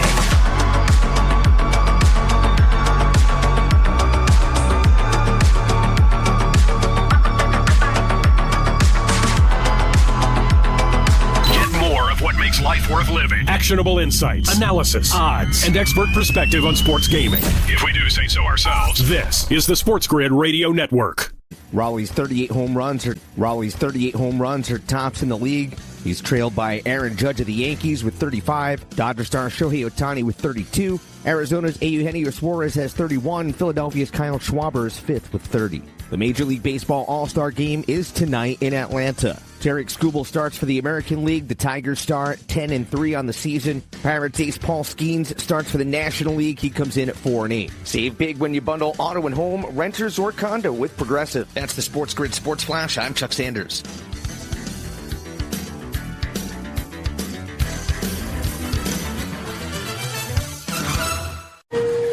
More fiber and laxatives, eh? Who are you? I'm future you. Future me? Constipation with belly pain still coming back? Our doctor figured it out. It's irritable bowel syndrome with constipation, or IBS-C, and Linzess could help you get ahead of it. Linzess linaclotide is a prescription medicine that treats IBS-C in adults. It's not a laxative. It's a once-daily pill that helps you get ahead of your symptoms. It's proven to help you have more frequent and complete bowel movements and helps relieve overall abdominal symptoms, belly pain, discomfort, and bloating. These symptoms were studied in combination, not individually. Do not give Linzess to children less than 2. It may harm them. Do not take Linzess if you have a bowel blockage. Get immediate help if you develop unusual or severe stomach pain, especially with bloody or black stools. The most common side effect is diarrhea, sometimes severe. If it's severe, stop taking Linzess and call your doctor right away. Other side effects include gas, stomach area pain, and swelling. Talk to your doctor and say yes to Linzess. Learn more at linzess.com or call 1-800-LINZESS. If you want to be an alpha, You've got to get the winning edge. it's kind of a necessary ingredient if you want to lead the pack. So mark your territory With the winning edge. You're in the big leagues. This is the SportsGrid Radio Network. You're listening to Football Full Circle with Scott Wetzel and Ben Stevens. Football Full Circle is live. It is FFC right here on the SportsGrid Radio Network and Sirius XM Channel 159. He is Scott Wetzel. I am Ben Stevens. Plenty to break down today all around FFC. And Scott, it might be the middle of July, but it's like the executives and the scouts and the head coaches around the National Football League, when they released their list of top 10 quarterbacks currently in the NFL, gave us a plentiful amount to discuss here on Football Full Circle. We've got some contract news from one of the bright young stars in New York. Garrett Wilson signs a large contract extension with the Jets. There is so much to break down over this hour as SEC Media Days continue in Atlanta as well, up until 1 p.m. Eastern on SportsGrid Radio. Yeah, interesting. They spread it out over 4 days. 4 coaches a day. I mean, they really could probably get it done in 2 days, right? If they wanted to, but it's college football. It's the SEC. Why do it in 2 when you can do it in 4, get 4 days worth of coverage? I did take a note of a couple things, including the commissioner speaking yesterday, that maybe we can break it all down. A big contract for the Jets. After only 3 years, these are the contracts, Ben, that other owners just fear, because it's like, if you're going to give a guy a contract after 3 years, when realistically you don't have to, you could wait 2 more years, what's that going to do with us? When our wide receiver comes bitching and complaining. So the Jets may be happy with this deal, but I don't think the rest of the NFL is. But Scott, it is a really interesting one, and we'll start right there when it comes to Garrett Wilson inking that contract extension yesterday. A 4-year, $130 million deal with $90 million guaranteed. That's $32.5 million per year of an annual average value. Garrett Wilson now one of 10 or 11 wide receivers in the National Football League. That makes at least $30 million. In the update of this deal, when it was released yesterday by ESPN's Adam Schefter, we're trying, Scott, it seems now, as that expanded and increased salary cap continues to rise each and every year, to make our own marks of history. Schefter tweeted out in so many words, this is the first deal ever a wide receiver has earned more than $31 million per season after only spending 3 years in the National Football League. It's a big deal for Garrett Wilson. It is a big deal for Gang Green and the New York Jets, and it keeps Wilson under contract through 2030. But Scott, one of the more notable components of it is the idea that Garrett Wilson, after only 3 years with the New York Jets, with still 2 more years left on his rookie contract and that discounted rate, is now being inked to that extension 4 years beyond that at the end of the following season, at the end of 2026. Yeah, I mean, as long as they're not ripping up the final 2 years of the rookie deal, then, I guess it's not bad, right? The prices aren't coming down, people. They're just not. Right. I hear what you're saying. $30 million, wide receiver, it's crazy, blah, blah, blah. I don't even pay my quarterback that. But they're just not coming down. So from the Jets standpoint, it's prudent, I suppose. But I will say this, you got Justin Fields throwing in the football this year. I'm not the biggest Justin Fields fan in the world. Yeah. He could have another bad year, and then maybe his stats aren't as good as you think they might be, and you can get him a little bit cheaper than that. But really, honestly, he's so upset, and I'm a little surprised he wanted to re-up with the Jets. He was unhappy with last year with Aaron Rodgers, so, maybe you don't want to chance him being even more ticked off after this upcoming season. Yeah, Aaron Rodgers was not his guy. Aaron Rodgers brought in his guys the previous 2 years in Florham Park. Garrett Wilson's guy is Justin Fields. Of course, they had great success together in Columbus at Ohio State. What that will mean for 2025, a different story. Garrett Wilson's got obviously deserving of a large payday based on his 3 years so far in the NFL. The 10th overall pick back in 2022 was the Offensive Rookie of the Year during that same season. In 2022, all 3 years, he has played in all 17 games, so all 51 in the entirety of his career, has had more than 1,000 receiving yards in each of his 3 NFL seasons. But with that said, Scott, he plays for a team in the New York Jets that now enters 2025 with a win total of 5.5. Some juice on the over. That's good, but we're still thinking a 6, maybe at best 7-win football team in a first-year head coach with Aaron Glenn leading the way. Garrett Wilson has not seen the success from the team perspective, despite the individual accolades and now the contract extension that he signed yesterday afternoon. Yeah, the Jets are one of those teams, right? I mean, a lot of this stuff, a lot of clubs, not just the Jets. It just boils down to the quarterback, right? I mean, their wide receivers are pretty good. They've had, last year even with Rodgers, we have a very good wide receiver room. Backfield is pretty solid. So they seem to have, the components to make a terrific offense if they can get the quarterback to play his role. And realistically, if he does, and again, I'm not a Fields believer, and I don't think he will, but if he did, with their defense being halfway decent, I mean, 5.5 is a really low number, Ben, for a team that, I don't know, if everything fell the right way, I could see maybe even challenging, believe it or not, for a playoff spot if Fields did his part. Right, and they're putting a lot into Justin Fields, who signed that 2-year, $40 million deal, Scott, this previous offseason, to maybe still see that upside of being the 11th overall pick in 2021, the year before Garrett Wilson went top 10 to the New York Jets. It is also interesting, Scott, we talk about the finances and the timing of this extension. 4 years, $130 million, but in a way, averaged out with the 6 years that Wilson is now under Jets team control in the final 2 years of a rookie deal that is certainly a much lower number and a discounted rate in comparison to $32.5 million on annual average value. It is one of those reasons that you have the debates, right? They didn't need to extend Garrett Wilson right now. He was under contract for the next 2 years, but he is also the idea of the price of a contract for a wide receiver is only growing. The salary cap is always increasing in the NFL. We are seeing guys like Jamar Chase and Justin Jefferson make $40 million per year. Justin Jefferson at 35, 36, and now Jamar Chase at 40 plus. Is Garrett Wilson deserving of those numbers? Time shall tell. He has put up the stats, of course, in his first 3 years. But when you can get a guy under contract to the tune of $32.5 million per year, but averaged out over the final 2 years of his rookie contract, it's less of a financial hit for the organization to take. So I appreciate the financial foresight that new GM Darren Muji used there for the New York Jets in locking down Garrett Wilson, who could be a cornerstone for this franchise as they hope to turn things around in 2025 and the next few years beyond. Yeah, it's not a bad deal. I mean, when you think about it from that standpoint, you said it. Are the wide receivers going to be making 30 plus, 3 years from now when this thing kicks in? Yeah, they will be. The average wide receiver, that's halfway decent like he is. And I put him kind of above that. He's got the potential, you get him with a real quarterback that can, really put up some solid numbers. So it's not a bad deal. $90 million guaranteed, but of course that's on top of the fourth and fifth years that are guaranteed as well. So in essence, he's really, getting over $100 million guaranteed. But we've seen, though, I will say this, man, we've seen plenty of players, right? In year number one into this contract, and he realizes that Billy Bob Smith, who's making 5 receptions for the years, is getting just as much money as he is.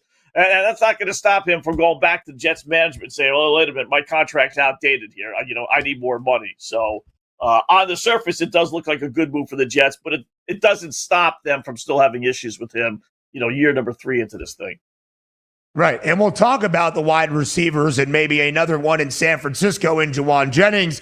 That, Scott, even when you sign a deal the previous offseason, you are still hoping for more money based on what you have proven on the field.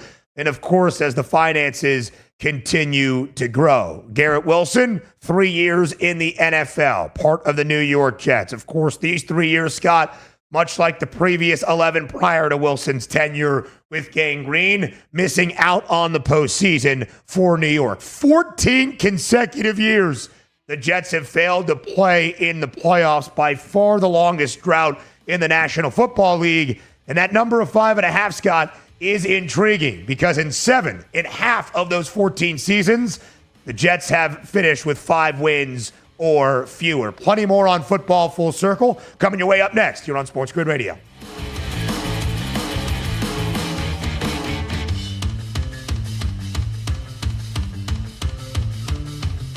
Four out of 5 scientists agree it's smarter to be on SportsGrid, and we're pretty sure that one scientist is still a virgin. He just gives that 5.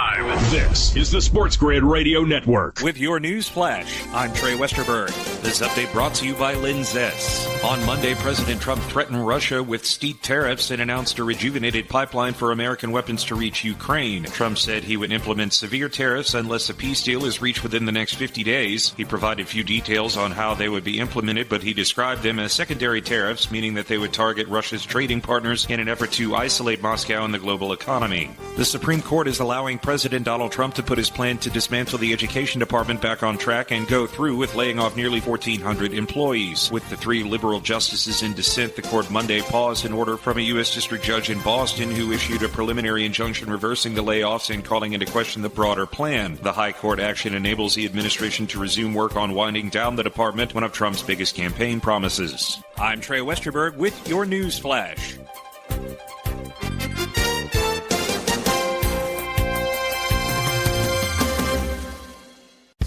With Fidelity Wealth Management, a dedicated advisor gets to know you and your goals to build a comprehensive plan to help grow and protect your wealth. Backed by a team of specialists, they'll analyze all your accounts, even the ones they don't manage, to keep an eye on taxes and provide proactive portfolio insights that can help you unlock your wealth's full potential. Learn more at fidelity.com/wealth. Investment minimums apply. Fidelity Brokerage Services, LLC. Member NYSE SIPC. Drivers who switch and save with Progressive could save hundreds. With that kind of money, you could go big time and skip the regular line at the airport and pay for speedy security. Imagine not having to quickly unpack and pack at the place you already came packed to. And wearing your shoes the whole time you're there? You can't put a price on that kind of luxury. Well, actually you can, and you paid for it. Switch to Progressive and you could save big time for speedy security. Progressive Casualty Insurance Company and affiliates, not available in all states. Potential savings will vary. There's something you should know and always remember. SportsGrid does not increase luck. We're your unfair advantage for the latest sports gaming information. If you're looking for luck, go find a horseshoe. This is the SportsGrid Radio Network. You're listening to Football Full Circle with Scott Wetzel and Ben Stevens. Live right here on Football Full Circle, it is FFC. He is Scott Wetzel. I am Ben Stevens. Garrett Wilson signs the large contract with the New York Jets. And Scott, yesterday was a day of wide receivers either getting paid a large amount or wanting to get paid more than they are currently making. That includes Juwan Jennings. This news came down as we were on FFC yesterday. We briefly hit on it, but further discussion perhaps necessary. Juwan Jennings, who signed a contract extension last year with the San Francisco 49ers, then went out and had a career year with the Niners in 2024, in large part, you could argue, because of injuries basically to every other significant offensive contributor for Brock Purdy and San Francisco. now wants a new deal or to be traded. Scott, you don't often see a wide receiver sign, or any NFL player, sign a deal the direct previous offseason and then the following one, about 365 days later, or even fewer than that, want a new contract. But I guess Jauan Jennings' argument is, hey, I proved that I'm not just a reserve wideout number 3, number 4 on the depth chart. I'm one of your top guys entering 2025. I should be compensated as such. Another offseason, Scott, it would seem the 49ers have some contract issues with the people in their wide receiver room. Man, every single year, it's just, but you know what, Ben? It's their own fault. And I said this last year, when you give Christian McCaffrey a contract extension when you did not have to, and you're talking about a running back who's been littered with injuries his entire career, you just opened the door to everyone else saying, all right, you know what? If he had a contract and you're willing to give him a new deal, even though his contract wasn't up, then I'm in the same boat. Why not me? I mean, it sounds crazy. The guy just got a 2-year deal. I will say that. It's not like he's locked in for 5 years. And he's saying to himself, man, I got 4 more years of a bad salary. You got 1 more year. That's it. Prove yourself again this year and then go on the free agent market if you want to. But, the life of an NFL player is so short, and the agent's in his ear, and the agent is telling him, you're underpaid, you're underpaid, you're underpaid. All these quarterbacks, all these wide receivers, they're all making $30 million a year. You put up those kind of numbers, strike while the iron is hot. Maybe your numbers won't be as good next season. So I get it. It's just, where's the integrity of the contract? Where are both sides just saying, no, this is your deal. We'll talk when your deal is up. You agreed to a 2-year deal last year. You put up numbers. We didn't pay you that money for you to get no receptions. So you outperformed it. So what? Right? I mean, that's part of signing your contract. It's crazy. Yeah. And there are incentives, Scott, financially in every deal that if you have a career year, if you reach a Pro Bowl, if you hit a certain number of receptions, whatever that is, where you are compensated because of said performance. I would assume the same in Jauan Jennings' deal, although I do not know the particulars of the contract extension that he signed last offseason. A 2-year, $15.4 million deal. He is set to make $7.5 million in 2025. And again, part of that is because of what San Francisco went through a season ago. 6-11, significant injuries to basically all of their main offensive pieces. Christian McCaffrey, Brandon Ayuk, who was the one that wanted a new deal last offseason, ended up signing it, suffered a torn ACL throughout the year. He's probably going to miss at least a little bit of time throughout training camp, if not the first few weeks of the opening month of September. And because of some of those injuries, Scott, it was Jauan Jennings stepping up and in. Career highs in 2024 with 77 receptions, 975 receiving yards, and 6 touchdowns, becoming a very reliable target for Brock Purdy. To your point, if I'm San Francisco's front office, we're like, Jauan, that's exactly what we would hope anybody would do when they step into a scenario and prove yourself. And we are grateful for it, believe me.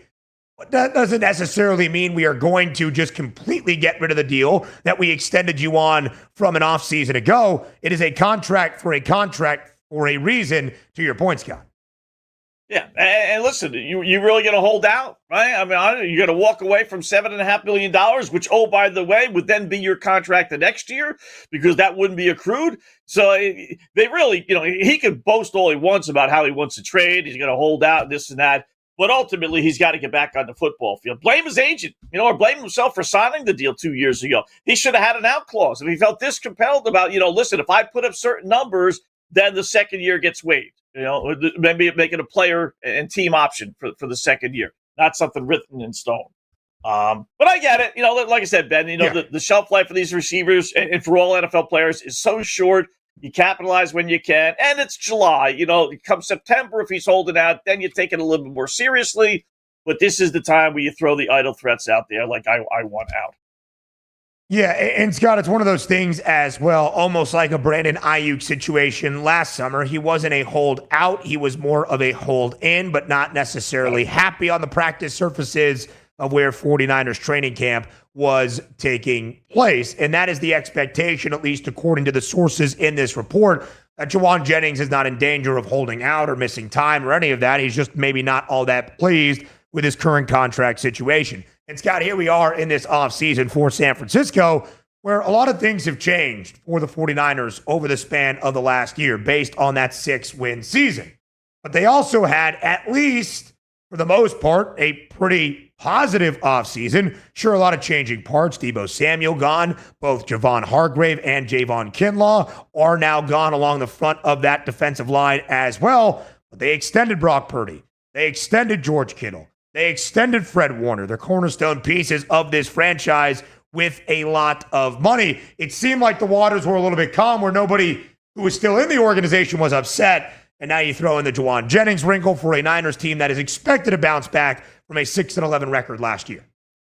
And I don't know if they will. I don't know if they're going to be 6-11, but I don't see them making the playoffs, Ben. I just don't. In a lesser extent, not quite the same, but I kind of view them like my beloved Miami Dolphins. For a couple of years there with Tua and Tyreek Hill, that was the place to go. All the Mike McDaniel talk, Dolphins, this, that, what have you. And now they're getting rid of really good players. And San Fran on the other side, kind of the same thing, getting rid of Brandon Ayuk, maybe going to get rid of Juwan Jennings. You signed all these players to these monster contracts that don't allow you to sign the other really good players. So I think it's going to be a long season for San Fran again.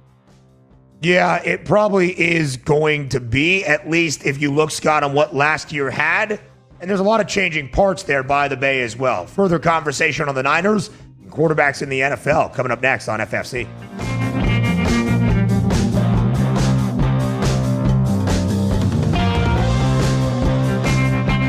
There's smart. And there's not smart. Not smart is hope as a strategy. It's smarter to be on SportsGrid. Keep it here. And win. This is the SportsGrid Radio Network.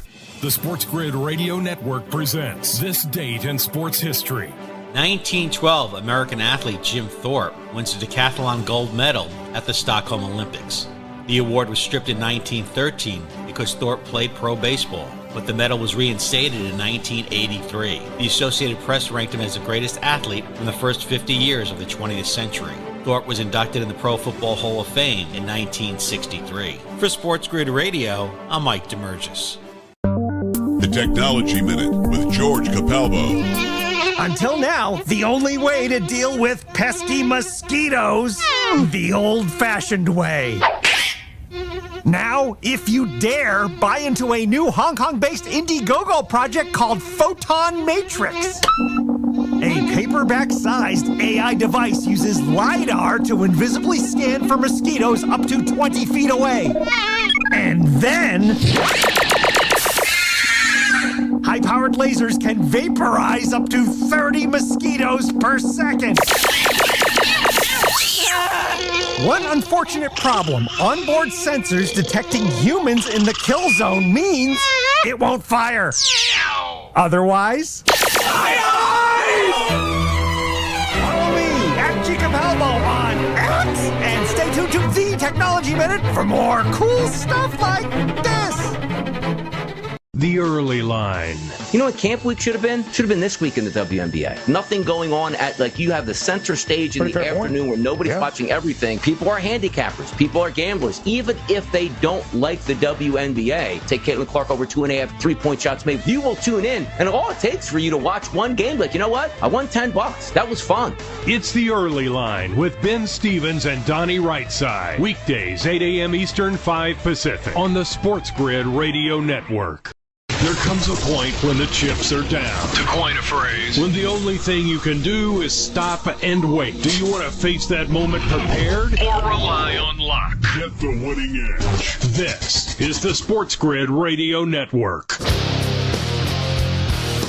You're listening to Football Full Circle with Scott Wetzel and Ben Stevens.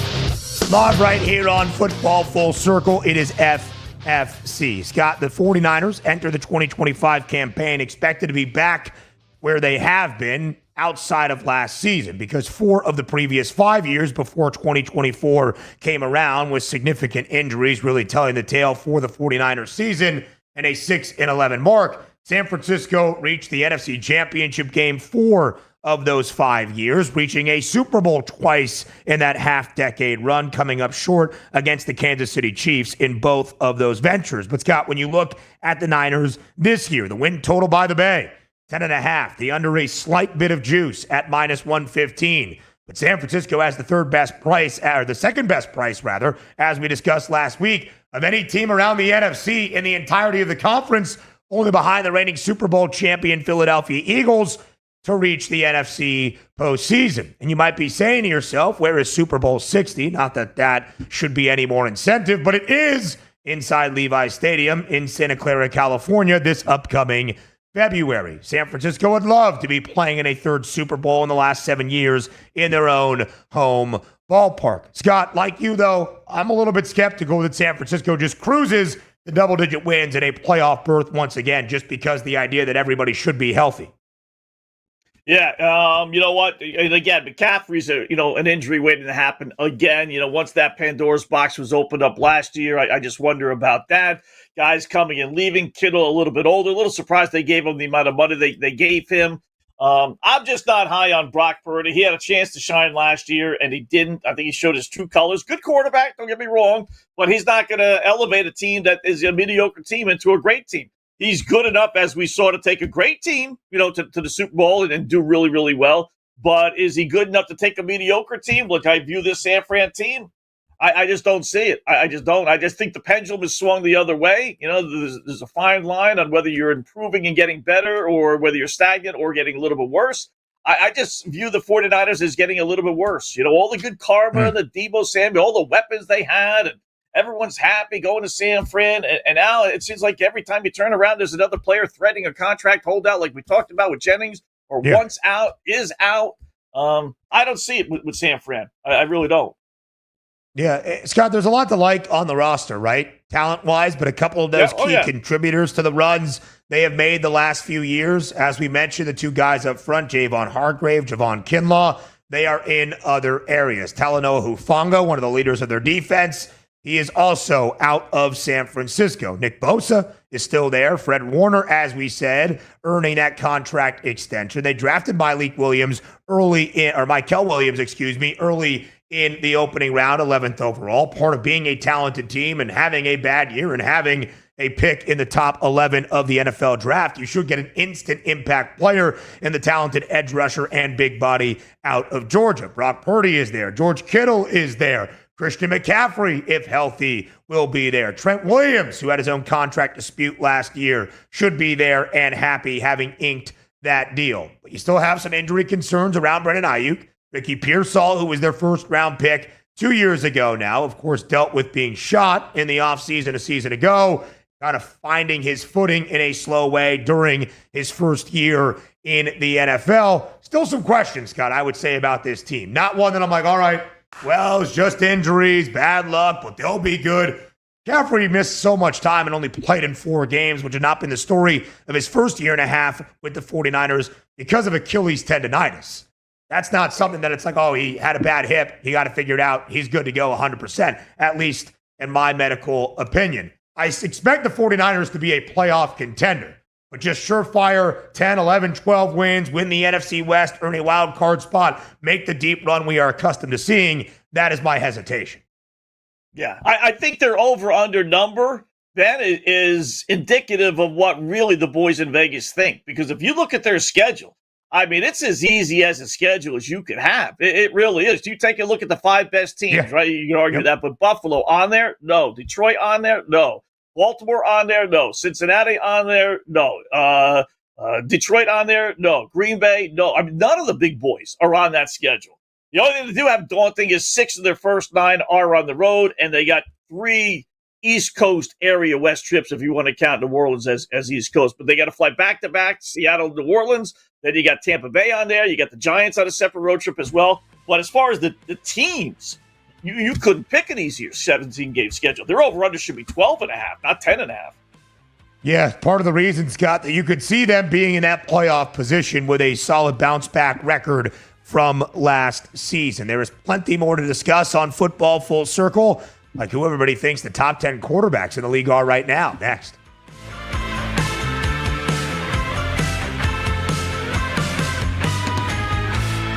The winning edge. You've got it. But not everybody has it, because not everybody listens to us. But we're working on that. This is the SportsGrid Radio Network. Progressive presents the SportsGrid Sports Flash. I'm Chuck Sanders. The NHL's Board of Governors and the NHL Players Association have ratified a new collective bargaining agreement. The current CBA runs through the end of the coming season, with the new one carrying through the end of the 29-30 season. Some of the tweaks: the league will move to an 84-game regular season, with the preseason shortened a maximum of 4 games. The NHL had an 84-game season from 1992 to 1994, but since the 95-96 season, every full NHL regular season has been 82 games. Most NFL teams begin training camp in just about a week. The Jets have signed wide receiver Garrett Wilson to a 4-year, $130 million extension. 49ers wide receiver Juwan Jennings wants a new contract or a trade. It'll be the Lions and Chargers in the Hall of Fame game to open the preseason 2 weeks from Thursday. Save big when you bundle auto and home, renters, or condo with Progressive. That's the SportsGrid Sports Flash. I'm Chuck Sanders.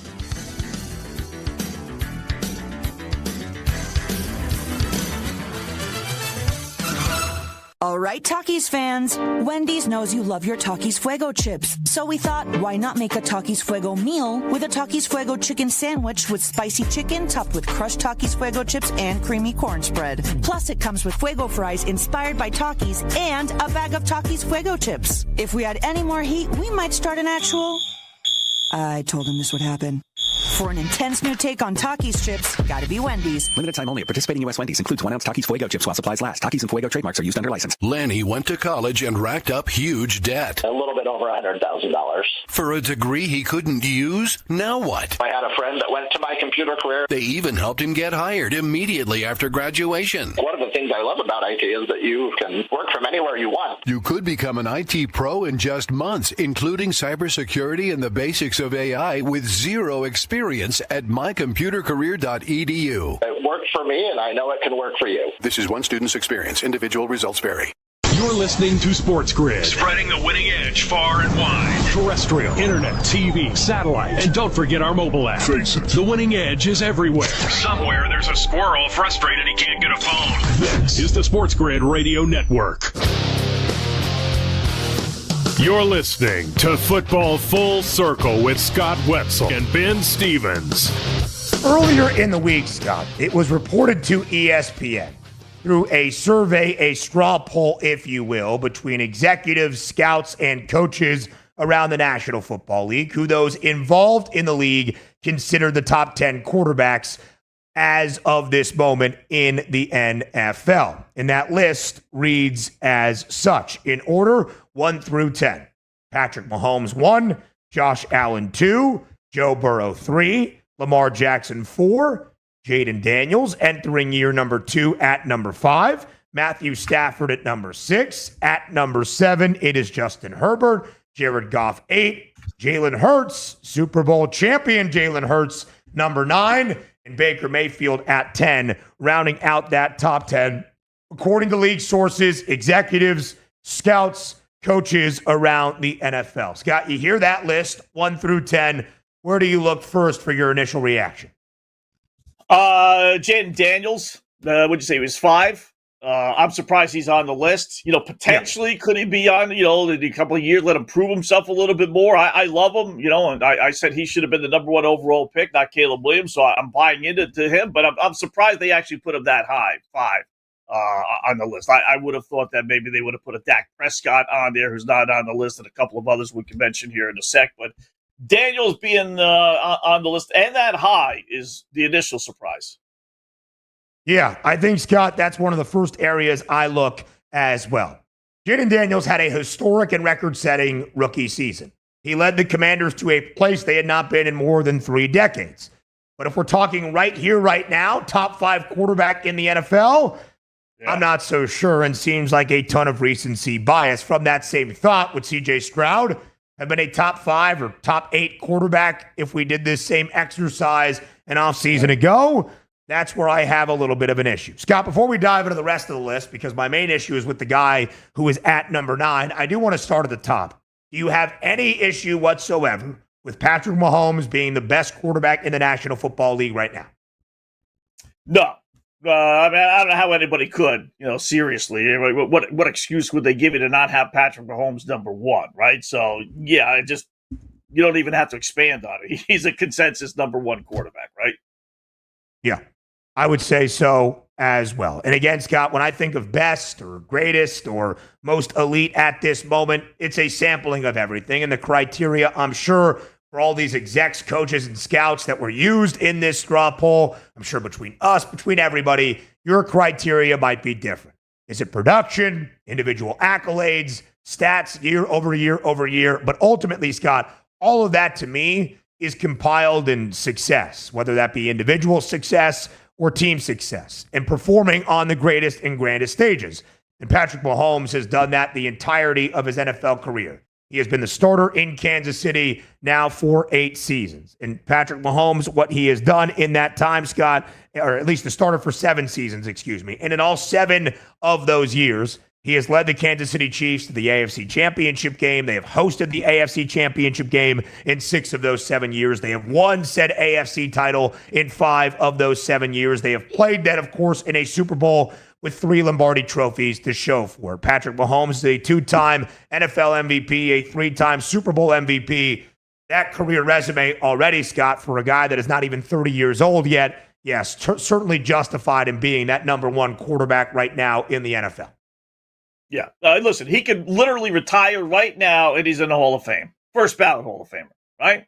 I mean, he's in discussions of being the greatest quarterback of all time. You pick the 2 or 3 you want to debate with, but he's already into that equation. So there's no reason, if you want to have any legitimacy to your top 10 list, and we've seen goofy lists and they do stupid things just to gain publicity.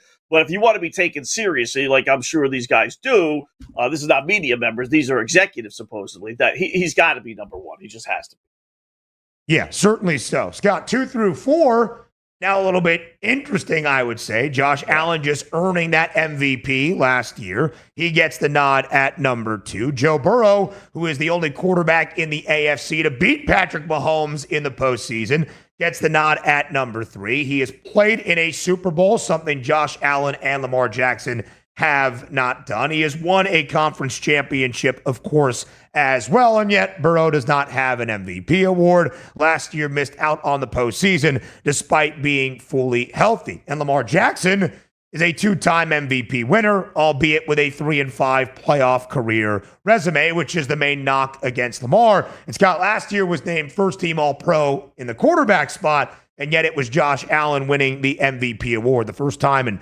over 2 decades that has been the case in the NFL, despite the fact Lamar Jackson probably had better numbers last year than in either of his 2 MVP seasons. Is 2 through 4, Josh Allen, Joe Burrow, Lamar Jackson, in correct order to you? No, not at all. And again, how do you view these things? Do you view it as these are quarterbacks that you would want on your team because you're trying to win a Super Bowl, or these quarterbacks on your team you're trying to win a fantasy league?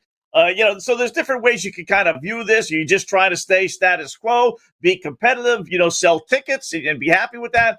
But I'm putting Joey B number 2. I won't put him 1. Again, number 1. But I think he's the second best quarterback, if really not the best quarterback in the NFL. I'll take my chances over Allen or Lamar or any of the other guys. I think he clearly should be 2. Now, it's not that disgraceful that he's 3, but this love affair with the Buffalo Bills, I'm getting kind of tired of. I really am. Please get to the Super Bowl and win one before we can, anoint all these great players and teams and this and that. Last time I checked, Burrow, went to a Super Bowl, and as you mentioned, Josh Allen has not beaten Mahomes. So I would put Burrow number 2, and Lamar goes back to the quarterback thing about winning Super Bowls. I just don't think he's ever going to win. I really don't. I mean, he's got to change his philosophy, his mental thinking, whatever it is, come postseason time. Buffalo's not getting in because of bad breaks and different things like that, whereas Lamar in Baltimore's not getting in with him because he just doesn't play well in the postseason. They find ways to self-implode. So I wouldn't have him 4 because of that. Yeah, it's interesting, Scott, when you look at this list and where you try to slot people in 1 through 4, 1 through 5. If you're moving somebody up, who are you taking down? I'm okay with those 4 quarterbacks being the top 4. I think Patrick Mahomes is in a tier of his own. And then however you want to shake out 2 through 4, I'm okay with because of what is the preference to you. Is it individual performances, individual accolades? Is it playoff success that Joe Burrow has and neither Allen nor Jackson present? Do you think that all changes this year and thus we are focusing on the future and projecting out? All good by me. I would agree, though. It's, again, the nod for Burrow has to be the idea that he has gotten to a level that neither of the other two have. And that when he has been fully healthy in those 3 of his 5 NFL seasons, they have played in 2 NFC championship games. They have reached a Super Bowl. He has beaten directly Patrick Mahomes and Kansas City. Last year is not necessarily a blemish, but he doesn't have the response that Lamar Jackson and Josh Allen do in recency bias. I still just find it always interesting, Scott, and tying it to this year, that Lamar Jackson and Josh Allen's teams have better prices to win said AFC championship than the guy they have failed to beat on numerous occasions in the postseason. Yeah, and all the odds reflect it's all Buffalo, all this love affair for Buffalo. Yeah. Maybe they've had the bad breaks over the years, blowing the lead with 17 seconds left and all the other things, right, that we can mention. But let me see if you do it. Until you do it, then I'll keep on going against you if I have that opportunity. And to me, here you do. Burrow's the better passer. Allen's probably the better runner. But I'm more claimed, I'm old school. Give me the drop back passer. He's probably the best drop back passer in the NFL, Joey B. Even better than Mahomes, who could scramble around and save his life. I'll take Joey B over any of those guys. Yeah, we'll see what everybody has in store to add to this conversation and their resumes in 2025. Maybe changing this order entirely. Scott, we talked about Jaden Daniels at 5. Maybe too much of a boost for the rookie and a 1-year sample size.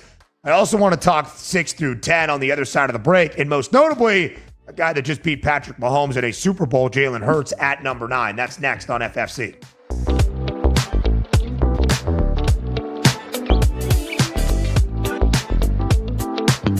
We're not saying every SportsGrid listener is a legend, but you might start thinking about who's going to play you in the movie. Just saying. This is the SportsGrid Radio Network. With your news flash, I'm Trey Westerberg. This update brought to you by Sky Rizzi. On Monday, President Trump threatened Russia with steep tariffs and announced a rejuvenated pipeline for American weapons to reach Ukraine. Trump said he would implement severe tariffs unless a peace deal is reached within the next 50 days. He provided few details on how they would be implemented, but he described them as secondary tariffs, meaning that they would target Russia's trading partners in an effort to isolate Moscow in the global economy. The Supreme Court is allowing President Donald Trump to put his plan to dismantle the Education Department back on track and go through with laying off nearly 1,400 employees. With the 3 liberal justices in dissent, the court Monday paused an order from a U.S. district judge in Boston who issued a preliminary injunction reversing the layoffs and calling into question the broader plan. The high court action enables the administration to resume work on winding down the department, one of Trump's biggest campaign promises. I'm Trey Westerberg with your news flash.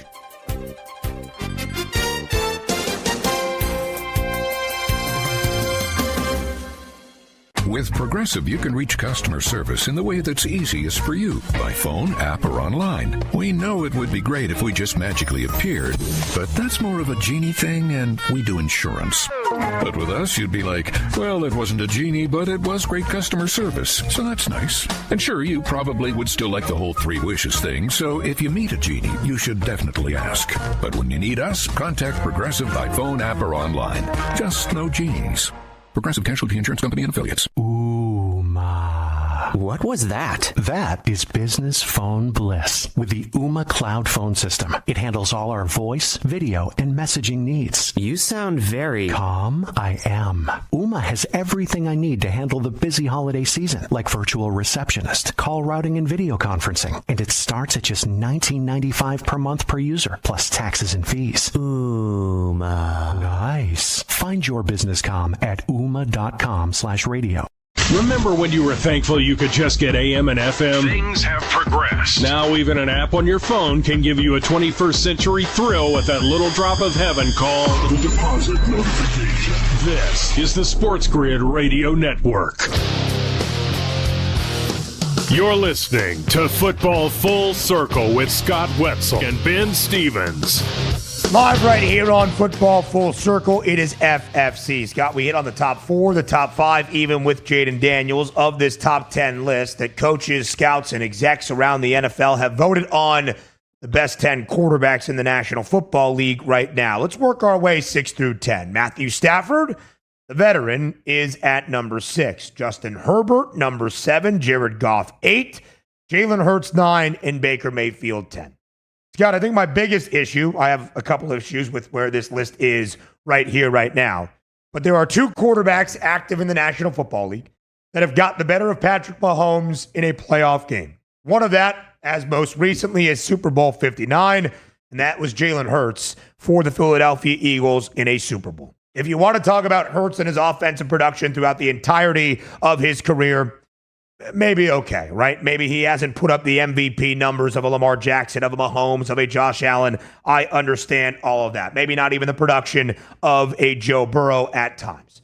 But to me, Scott, again, when I define a list of great or best, it is a quarterback that I can trust, that has the pedigree in the games that matter most. And in the two most significant games of Jalen Hurts' career, Super Bowl 57 against Kansas City, Super Bowl 59 against Kansas City, and leading his Eagles to that stage, Jalen Hurts has consistently delivered, outplaying Mahomes individually and his team last year, coming away with the ultimate prize, that being a Lombardi trophy. I do not believe that Jalen Hurts is the ninth best quarterback in the NFL. I would argue you should swap Jalen Hurts for Jaden Daniels at number 5, based on the respect that earning the ultimate prize in this sport that the execs and the coaches and the scouts that voted in this poll are also defined by in terms of their career legacies of winning a Super Bowl should mean for Jalen Hurts.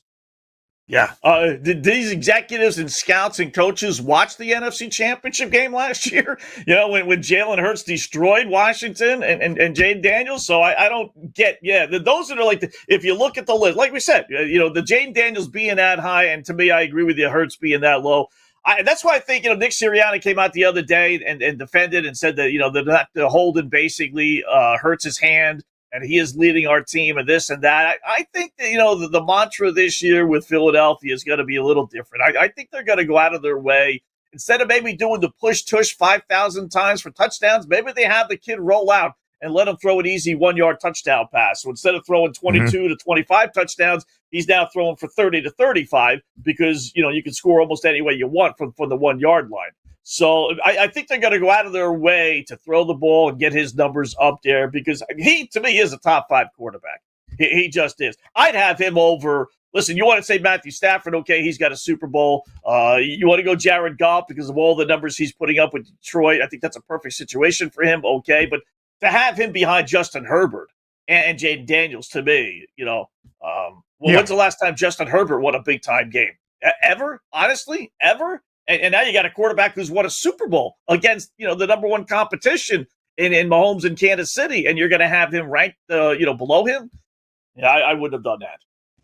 Yeah, completely agree, Scott. And again, when you look at the performances, even if at times during the year it was the Saquon Barkley show or the defensive show, we know that football is a sport that a quarterback is defined by his team's success, but at times other players could be more important. But ultimately, the quarterback needs to be there for the entirety of it, and in the moments that matter most, must deliver. Jalen Hurts absolutely did that. As we saw in the NFC Championship game when we thought he was banged up, 246 yards and a touchdown through the air, 3 rushing scores. A couple of weeks off in the Super Bowl against the Chiefs, 17 of 22, 221, 2 touchdowns, albeit a pick, but 72 yards on the ground and a touchdown. How about Super Bowl 57 when his team came up ever so shy?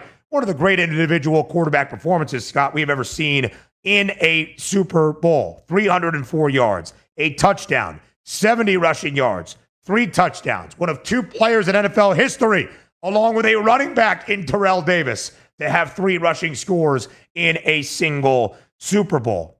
That is what Jalen Hurts has done for Philadelphia. And Scott, at the end of that 2022 season that Philadelphia ended up winning a Super Bowl, Jalen Hurts was banged up for a few weeks near the tail end of that season, only starting in 15 of the 17 regular season games. He was on track to be in that MVP consideration before a couple of games got him injured and resulted in Patrick Mahomes kind of taking the mantle, winning the MVP, and ultimately the Chiefs won the Super Bowl as well. But he was putting up career numbers that year as well, both as a thrower and as a runner. To me, like you, Scott, Jalen Hurts would be top 5. I give Matthew Stafford the respect of winning a Lombardi trophy. Right here, right now, when I say Matthew Stafford is the 6th best quarterback in the NFL, maybe not. Maybe top 10 is where I would still put him in that Rams scheme. Justin Herbert, Scott, is the one that I mean, the guy has had individual numbers out the wazoo. And last year, even as they established the run early and then turned it over to Herbert later in the year, he still performed at that incredibly high level. 7th best in the NFL. Top 10, I think, is a fair argument. 7th best for a guy that has never won a playoff game, has only made the playoffs twice, and in both of those playoff games, saw a disastrous effort go against him, blowing a 27-zip lead against the Jags. And maybe even more notably last year, Scott, throwing 4 interceptions against the Texans, more interceptions in a single playoff game than Herbert had the entirety of the year. Top 10, okay. 7th best in front of a Super Bowl winner and a guy that has played in a Super Bowl in Jared Goff? I'm not so sure. Yeah, me neither. I don't even know if I would have put him in the top 10. You want to put him in there because of the numbers he puts up, okay, but those big-time game performances are just like sticking out like a sore thumb. I mean, they were so bad. You said, I mean, just awful. How could you possibly put him in your top 10, or 7 or 8 ahead of some of these other guys? I wouldn't do it. This is kind of like a moment of truth season for me with him. No doubt. If he does the same thing this year that he did last year or 2 years ago, have good numbers, like you said, regular season, get to the playoffs, get knocked out in the first round, then it's just like, stop billing him as one of the best quarterbacks in the NFL, because he's not. He just isn't. He's in the Dak Prescott, the Brock Purdy's, and the two attack classes. It's a really fair point, Scott, and they should, at least based on the odds, the expectations, and what they did last year, be in that same position for Herbert to change the narrative in 2025. Plenty more coming your way on Football Full Circle up next.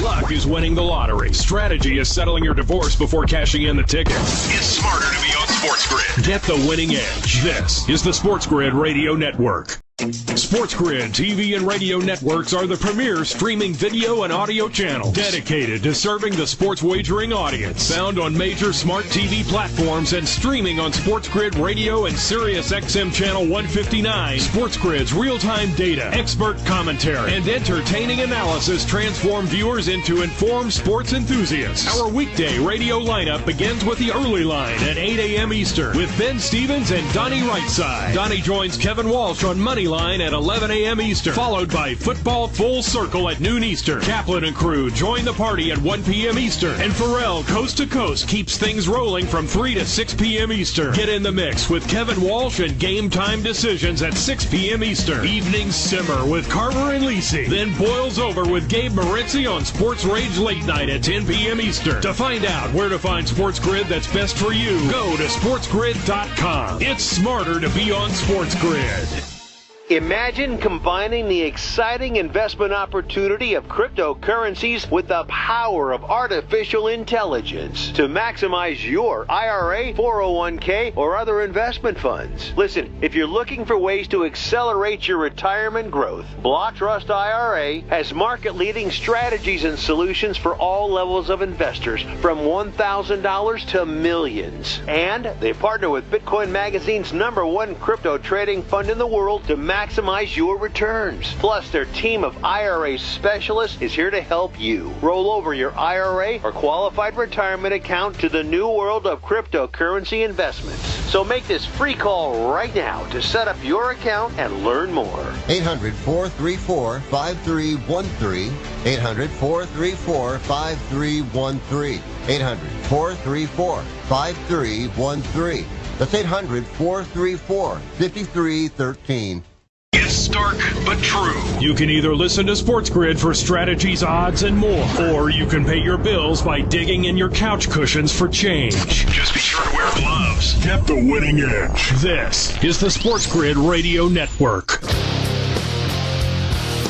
You're listening to Football Full Circle with Scott Wetzel and Ben Stevens. Live right here on FFC. Scott, as we look at that top 10 quarterbacks list, as we just were breaking it all down, we gave our thoughts on where certain guys rank, where we think they should be ranked. Should they be top 5? Should they be top 10? Should they be number 1? Is there a quarterback, Scott, that was left out of the top 10 you think should be in there?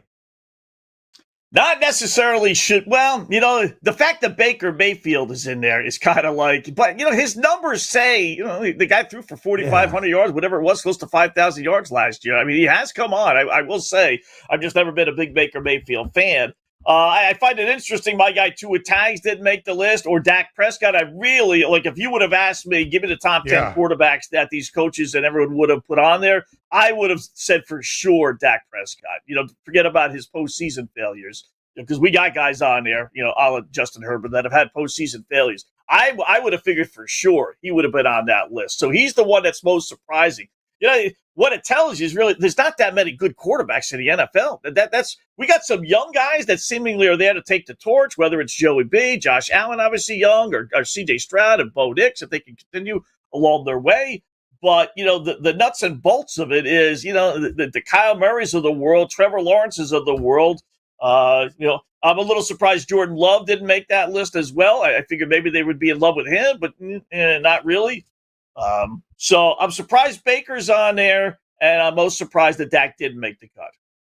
Yeah, I think Dak is that one, Scott, that kind of at least has some of the regular season success, the playoff appearances. Of course, very big questions about Dak and the Cowboys in terms of when they get to the postseason and what that success overall looks like. That, to me, is a little bit recency bias, right? I think most would say Dak is a top 10 quarterback in the NFL, but last year, with how injured he was, did not really get a chance to, I guess, remind everybody of that. He is the highest paid quarterback in the NFL, which I guess being number one in is not a bad thing when it's to the tune of $60 million. I wonder at this stage last year, Scott, where guys like Kirk Cousins, and probably not Derek Carr, but Kirk Cousins would have been, right? And I wonder if they expanded 10 through 32, where Aaron Rodgers would be right now. Would he be top 15, top 16, top half of the league? Would he be top 20 even? That's an interesting thing. We didn't get that. We only got the top 10 from the execs, the scouts, and the head coaches. Not like we got all 32 and we are only reciting off the top 10 to you today. We only got the top 10. Those are some intriguing ones that I would love to know the consensus around the league. We have given our takes often on Kirk and on Aaron Rodgers, certainly in his new home in Pittsburgh. But I wonder how the NFL world feels about Aaron Rodgers specifically. I think we saw it, in some regards with the lack of interest for him, free agency-wise. Minnesota could have gone down that route. New Orleans could have gone down that route. And really, it was only Pittsburgh showing any kind of interest. I'll throw Russell Wilson. Here's another one. I know last year numbers weren't great. They weren't great in the 2 years with Denver. But has he fallen so far that now the NFL execs realize, okay, he's just not what he used to be? He would be another one to see. I wonder why they did only 10, right? I mean, would that be too revealing if they did, 30? Listen, there's 32 teams, so give us the top 32 quarterbacks, rank them in order. That would make a whole lot of sense. I'd be curious to see where the Kyler Murrays and the Trevor Lawrences. You look at the list, Ben, of the guys that aren't on that list, right? Prescott, Purdy, Tua, Love, Trevor, Murray. These guys are all making a gazillion dollars, right? I mean, these are some of the highest paid quarterbacks in the NFL, and they're not even on the top 10 list, let alone top 1, 2, 3. All of those guys, Scott, paid more in an annual average value than the guy who was number one on the list in Patrick Mahomes. Sure, Patrick signed that deal back in 2020 when it blew our minds that you could sign a 10-year, $450 million deal. That was crazy for nearly $500 million. Of course, even in a 5-year span, that salary cap has been on the way up, and only going that way, and certainly in the inflated quarterback salary numbers. But it is interesting to see why we only got 10. I wonder if at a certain point some of these guys are like, well, I can talk about that Mahomes guy, and even the guys in KC and otherwise are like, hey, this guy for sure is number one in the NFL. I don't really want to have coaches and fellow GMs and such ask me about my guy in my current city. You wonder where Bo Nix is, Drake May, Caleb Williams, Michael Penix Jr., the young rooks that will look to take that step in year number 2 around the NFL as well. All right, busy day on Football Full Circle. One of the blessings is when you get a top 10 quarterbacks list that you can discuss in full. We'll have plenty more this week through SEC Media Days and other offseason news and notes. He's Scott Wetzel. I am Ben Stevens. That does it for us today on Football Full Circle. Show returns tomorrow, noon Eastern time on SportsGrid Radio.